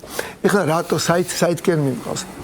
ცოტა ისტორიულ წარსულს ყველა ქვეყანას, რაც კი სახელმწიფოები არსებობს, ყველა ქვეყანას ყავდა თავისი დაზვერვა. ანუ ჩვენ საკმაოდ წარმატებული ინსტიტუტი მქონდა ჩუხჩთა ინსტიტუცია დავით აღმაშენებელი ეს იყო სტოვართა მთელი ქსელი და ყოველთვის ყველა ქვეყნის თავარი ყველა დაზვერის თავარი საზრუნავი იყო როგორ შეეტანა იმ ქვეყანაში ფული და ადრე ამას იყენებდნენ ძირითადად ხდებოდა ვაჭრების გამოყენება. ჩვენ ვიყენებთ მაგათი ირანში მაშინ თუ სელჩუკებს ყავდათ ქონდათ ოკუპირებული, ჩვენ შეგვქონდა ღვინო როგორი გასაკვირისა უნდა იყოს, იყვნენ ამ ღვინის სურველები და ყიდველები, სხვადასხვა საქონელი და ამ ვაჭრების საშუალებით შედიოდა ასე იგი ფული და მე ფული რისთვის არის საჭირო, მოისყიდო ვიღაცას ფული გადაუხადო მეფის კარზე, რაღაცას აი დღეს რა უნდა გააკეთოს ხელისუფლებამ საუკეთესო მექანიზმი დაზვერვის დაფინანსებისთვის უზრუნველყოფისთვის და ფულის შესატანად მოიგონეს შეერთებულმა შტატებმა და ამ ფულს დაარქვეს გრანტი. გრანტის სახით ფინანსდება საკუთარი დაზვერვა. კი, რა თქმა უნდა, გრანტის სახით თქვა რაღაცა 2%, შეიძლება 5 ან 10%, შეიძლება რაღაც სამეცნიერო პროგრამებიც იქნეს დაფინანსებული და მაგალითად იალმუზე თოვლის ნობის პროცესის შესწავლის მიზნით გამოიყოს რაღაცა 1 ან 2 მილიონი დოლარი. ახლა 4 მილიარდიო რა ლაპარაკობდა. ეს 4 მილიარდი გამოყოფილი არის საკუთარი დაზვერვის, საკუთარი საყრდენი კონდეს. ეს არა მარტო ინფორმაციისთვის, რომ ინფორმაცია მიიღოს, არამედ იმის, რომ მერე კონდეს ეფექტური მექანიზმი, რომ შენზე ზეწოლა განახორციელოს. ეს დაზვერვის აგენტები გამოდიოდნენ, ეს ადამიანები ვის ფინანსდებიან, ზოგმა არც კი იცის დაზვერვის აგენტი რო არის და არის ამ დროს დაზვერვის აგენტი გამოდიოდა, ტვინი ვინ არის გაუყინეს ფულით გამოდიოდნენ, ამბობდნენ, რომ სასამართლო რეფორმის დროს არც მეტი არც ნაკლები ამოიღეთ თუგნება ჩანაწერი პარლამენტის ხდომაზე, ჩუმად კი ელაპარაკობდნენ პარლამენტის ხდომაზე ჟურნალისტების თანდასწრა პირდაპირ ეთერებში, რომ მოდით მოსამართლეები დანიშნონ უცხოელებმა, ევროპელებმა და ამერიკელებმა. იყო ჩემო კარგო ასეთი. აი ეს არის ინსტრუმენტი. და როცა მაგალითად მიხვა სადმე გადაცემაში და ლაპარაკი არის, რომ რატო ცდილობს ევროკავშირი ასე რაღაცაში თავშეღებას, მე ვიღაცას რომელსაც ტვინია გამოლაყებული მოკიბავს გადავა გამოიგონებს სპარსელს, თურქეთს, ოსმალეთს, რუსეთი გაახსენდება ოკუპანტ, რომ ოღონდ ამ თემას ააცილოს თავი. ჩვენ უნდა ვთქვათ ერთნიშნულად თავიდან ევროკავშირი როგორც შეიქმნა, თავიდან იყო შენგენის ზონა, მე ძალიან საინტერესო იყო მართლაც. როცა ჩვენ ვამბობთ რომ ევროკავშირში გვინდა, მართლა ძალიან საინტერესო იყო. ერთი ეს იყო არა მხოლოდ შენგენის ზონა, თავისუფლების გადაადგილება და არა მხოლოდ ეკონომიკა, არამედ ეს იყო ძალიან საინტერესო ინსტიტუტები, სახელმწიფო ინსტიტუტები, რომელიც ჩვენ მაშინ არ გქონდა და დემოკრატიული ინსტიტუტი, მათ შორის სასამართლო სისტემა, აი მაგალითად ეხლაც ამოიღეს სტატუსი, აი შეადარეთ დღევანდელ, სწორად თქვა ბექამ, იგივე მოსამართლეებია, ხო? შემადგენლობა თითქმის იგივეა და მეც კრიტიკულად უყურებდი რაღაც პერიოდი. მაგრამ ეს იგივე შემადგენლობა სააკაშვილის დროს სტატისტიკა ნახეთ და მე საქმე 10-დან 9 საქმეს ვაგებდით სტრასბურგში. ეხლა 10-დან 9 საქმეს ვიგებთ სტრასბურგში. გატანილი საქმე. ესე იგი, ერთი და იგივე მოსამართლეები სხვანაირად იქცევიან. 2010 წელს კუბლაშვილი გარდაიცვალა ხმეთმა შეიწყალოს მის სული. უმაღლეს სასამართლოს თავმჯდომარე შემოიტანა ასეთი სქელტანიანი წიგნი იყო ანგარიში სასამართლოს სისტემის. იქ იყო წარმოდგენილი შემდეგი მონაცემები. ისე 2000 აი ერთ წელს დავასახელებ მარტო. 2010 წელს სასამართლომ განიხილა 18385 საქმე. იცით რამდენი გამომართლებელი განაჩენი იყო? 18. ან 0.1%-იც კი არ იყო. 18385-დან 18 გამომართლებელი განაჩენი იყო და ასევე 14000 პირთან გაფორმდა საპროცესო შეთანხმება. 14000 ოჯახი, ანუ საპროცესო შეთანხმება მართლმსაჯულებას ფისკალური დატვირთვა და ფულს აკეთებდნენ რა. ესე იგი, სადღაც 300 მილიონის მობილიზაცია, გამოგიდგენია მაშინ 300 მილიონის მობილიზება მოხდა ბიუჯეტში. ერთი განცხადება ევროკავშირისგან. ეს უნდა მეკითხა მაშინ თუ გახსოვთ ისეთი მკვეთრი განცხადება. ხო, ამ ციფრებს ამიტომ ვყრი, ხო, ამიტომ ერთი განცხადება თქვენ თუ მე არ მახსოვს. თქვენ თუ გახსოვთ კობა დავითაშვილი გაიტასეს და სულები დაამტვრიეს. გახსოვთ ერთი განცხადება მაინც, რომელიმე ელჩი შეშფოთებული იყოს და გამოშფოთებული იყოს. ჩემი ოჯახის წევრები ყავდა დაპატიმრებული. აი არაფრის გამო ჩემ ძმას ბრალი დასდეს, ნუ მე მოსამართლეს ვთხარ რომ ესე იგი ეს თუ მართლა გაკეთებულია ბრალიათან კვალიფიკაციაზე ხო შეიძლება რაღაცა დაწეროა რა. საქართველოში ალბათ ბატონ ჯონდი ძალიან რთულად მოიძებნება ოჯახი, რომლის ოჯახის წევრებიც იმ პერიოდში არ იყვნენ დაკავებული. ხო, გეთახმები, ხო და ერთი განცხადება, სხვათა შორის შეერთებული შტატების ტეფტი იყო მაშინ, ძალიან აქტიურად იყო ჩართული და ალაგებდა ამ თემებს. რომ ჩვენი ასეთი პატიმრები გამოიყვანოთ, რომ როგორღაც ჩვენ უკან გასახევი გზა რო გქონოდა. პრინციპი პოლიტიკური პოზიცია იყო მისგან. მისგან ეს მე არ ვაკრიტიკებს, ვცდილობდა რომ ასეთ პატიმრები გაეთავისუფლო, მაგრამ მე მაშინ ვამბობდი, რომ თუ ჩვენ ამასთან მოლაპარაკებებს დავიწყებთ ახლა, არ როგორც ტერორისტებს ხო არ ელაპარაკებენ, ანუ ჩვენ ვაძლევთ ამას სიგნალს, რომ ჩვენ წირავ ჩვენი ოჯახის წევრებს, ესე სხვა მეორე ძმას დაგიჭერენ, მესამე მამას დაგიჭერენ, დედას დაგიჭერენ.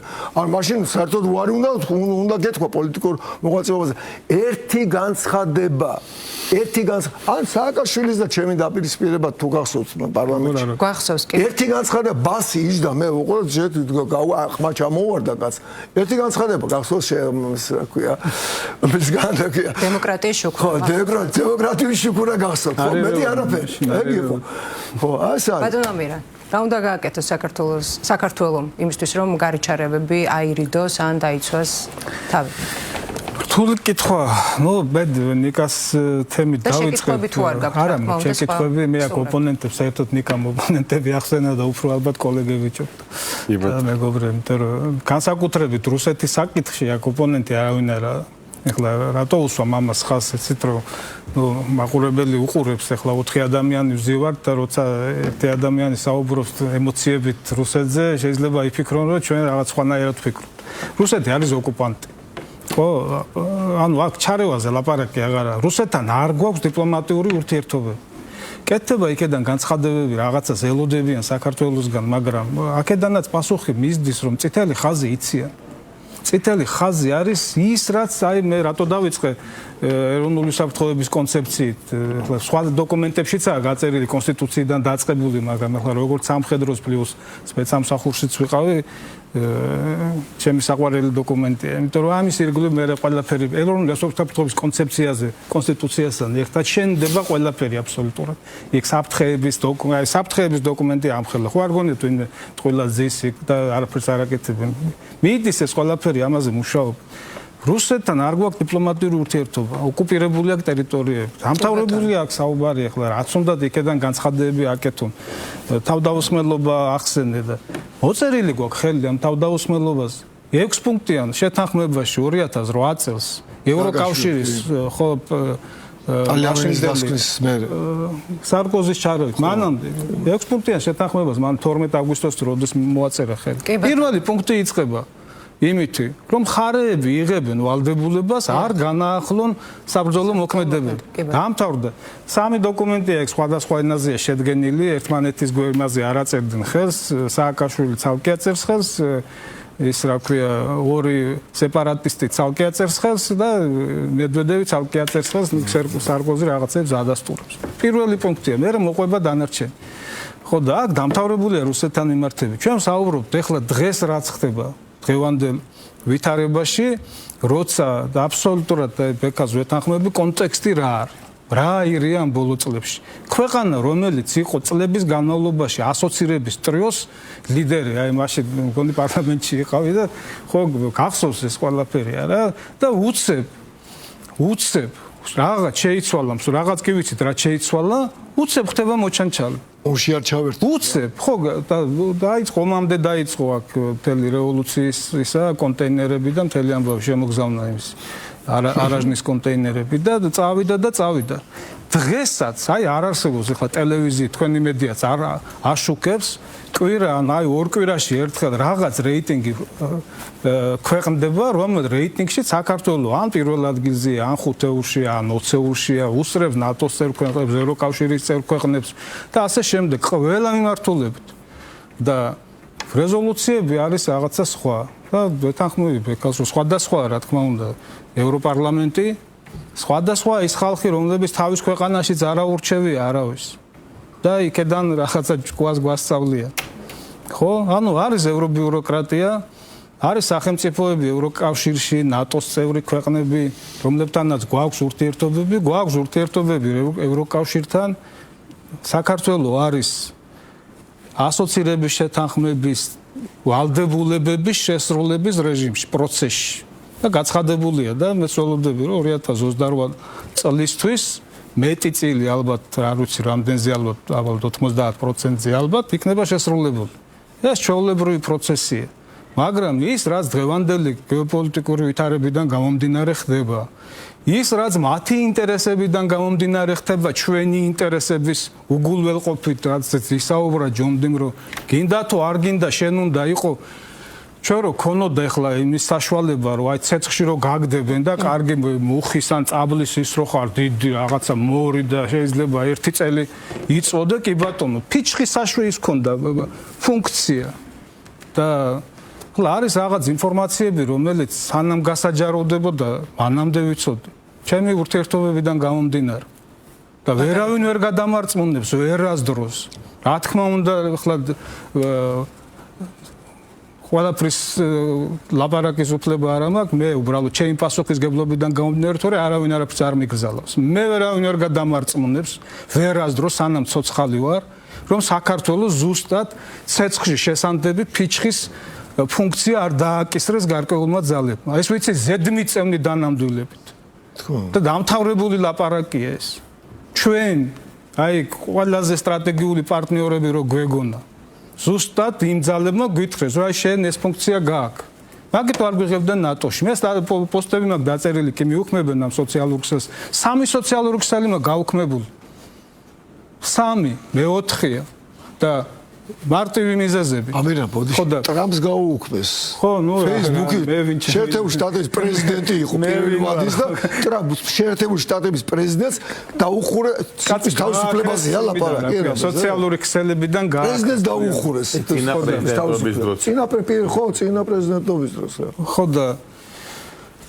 ბატონო აღარ გავაგზავნებ იმას. გავაგზავნოთ უნდა ისე როგორც ვაგრძელებთ, ანუ მე ისევ ინტერესებით ვამთავრებ. ჩვენ უნდა დავიცვათ ჩვენი ინტერესები. ისინი იცავდნენ თავის ინტერესებს, როცა გვიპირებდნენ მაგას, იმიტომ ვახსენე სოციალურ ქსელი, რა ეს მაგ დაწერილი ესე პირდაპირ ამ ტექსტით. ჩვენ ქონდა ეს ფუნქცია და ახლახანს აი ომის დაწყებიდან პირდაპირ დაიწყეს ორი ქვეყნის გაწევრიანება ნატოში. და ორი ნეიტრალური ქვეყანა დასჩქარებული წესით გაერთიანეს ნატოში. რატომ? იმიტომ რომ დაკეტეს რუსეთი ბალტიაში და ბალტიის ფლოტი რუსეთიც არის ალყაში მოქცეული. გამიგეთ? და რა დავაშავეთ ჩვენ, როცა, რა ვიცი, 10-ული წლები ვიდექით რიგში.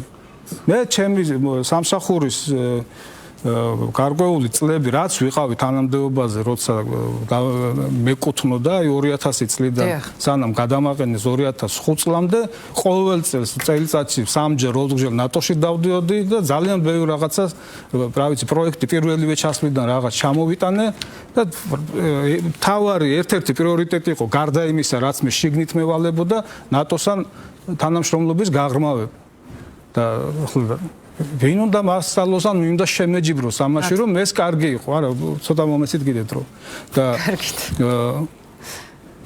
დღეს დადგა ისეთი სიტუაცია, რომ აი ყველაზე შენი უახლოესი პარტნიორი რო გეგონა, ის გღუპავდა პირდაპირ. რატომ? იმიტომ რომ ვიღაცის ინტერესებს ეს ემსახურებოდა და ნატო იმიტომ ვახსენე, რომ ყველაზე საუკეთესო დრო იყო საქართველოს ნატოში მიიღების. ფინეთთან და შვედეთთან ერთად. მანამდე გვეუბნებოდნენ, რომ მოიცადეთ ცოტა რა, აი რუსეთი რაღაცა იქ რუსეთის ფაქტორი, რუსეთი ღიზიანდება, აი კარგი დრო დადგება და მე აი დადგა იმაზე, ყურე, ყველაზე უბედური დრო დადგა ერთი მხრივ, რომ აი უმძიმესი ომია უკრაინაში. დაპირებები უკრაინას. მე ვამბობ, ხო, გახსოვს რომ გაწევრიანდებოდა ნატოში და უკრაინას ახლა ერთი მხრივ ეუბნებიან, რომ დაჩქარებული წესით ევროკავშირში გამოვა მერცი ან ვიღაცა თავის პარლამენტში და ლაპარაკობს, რომ 10 წლის ან 20 წლის შემდეგ მიიღებენ. აი ეს არის. ამიტომ მივყვეთ ჩვენს ეროვნულ ინტერესებს და აქედან გამომდინარე ვიმოქმედოთ. არის ხალხის კიდევ ნება, იმ ნებას ვერავინ ვერ გადააუვო ვერსად და ხალხის მხარდაჭერა. სანამ იქნება ამ ხელისუფლებას ხალხის მხარდაჭერა, ეს ხელისუფლება იქნება. ხალხს არ მოეწონება პოლიტიკა, შეიძლება ხელისუფლება იქნება სხვა. შესაბამისად იცვლება მე ეროვნული უსაფრთხოების დოკუმენტების და ყველაფერი შეიძლება სხვანაირად გავაკეთებ. დღეს ჩვენი ინტერესები ეს არის. და ერთ-ერთი ღირებულება არის სუვერენიტეტი და ამ სუვერენიტეტის დაცვა. ის რაც ჩვენ ნებაყოფლობით გვაქვს დელეგირებული ვაპირებთ უпростоრად არც გვაქვს ჯერჯერობით დელეგირებული ხო ჩვენ მივყვებით რაღაც შეთანხმება გავაფორმეთ და ამით მივყვებით უნდათ რომ გავხდეთ წევრი, ჩვენ გვაქვს ამის სურვილი, ჩვენს ქვეყანას ყველას, რა ვიცი, ხელისუფლებაა თუ ოპოზიცია, ყველას უნდა, ხო, მეტწილად არიან ვიღაც, ვისაც არ უნდა. შეიძლება ჩვენც გავხდეთ მეთქი, ოდესმე, თუ ასე შეიცვალა ევროკავშირი, რაც მე ვახსენე და მიიღეს ისეთი კანონები, რომელიც ჩვენ ევროპულ ღირებულებებს ასწდება, ალბათ მოგვიწევს არჩევანის გაკეთება, მაგრამ იმედია იქ ოდესმე მოვლენ საღია ძალები და ყოველთვის არ იქნებიან ის ევრობიუროკრატები, რომელთანაც ჩვენ გვაქვს დაპირისპირება დღეს. ძალიან დიდი მადლობა საინტერესო საუბრისთვის, სტუმრობისთვის. ჩვენი გადაცემის სტუმრები იყვნენ პოლიტეკონომისტი, სამართლიანი ეკონომიკის ინსტიტუტის ხელმძღვანელი ბექა ნაცვლიშვილი, პოლიტოლოგი ნიკა ჩიტაძე, ქართული დასის თავმჯდომარე ჯონდი ბაღათურია და ექსპერტი უსაფრთხოების საკითხებში ამირან საუქაძე. ასეთი იყო დღევანდელი გადაცემა. დისკუსია აქტუალურ თემაზე. მე მაკაცინცაძე ვარ და გემშვიდობებით ზუსტად ერთი კვირით. დროებით.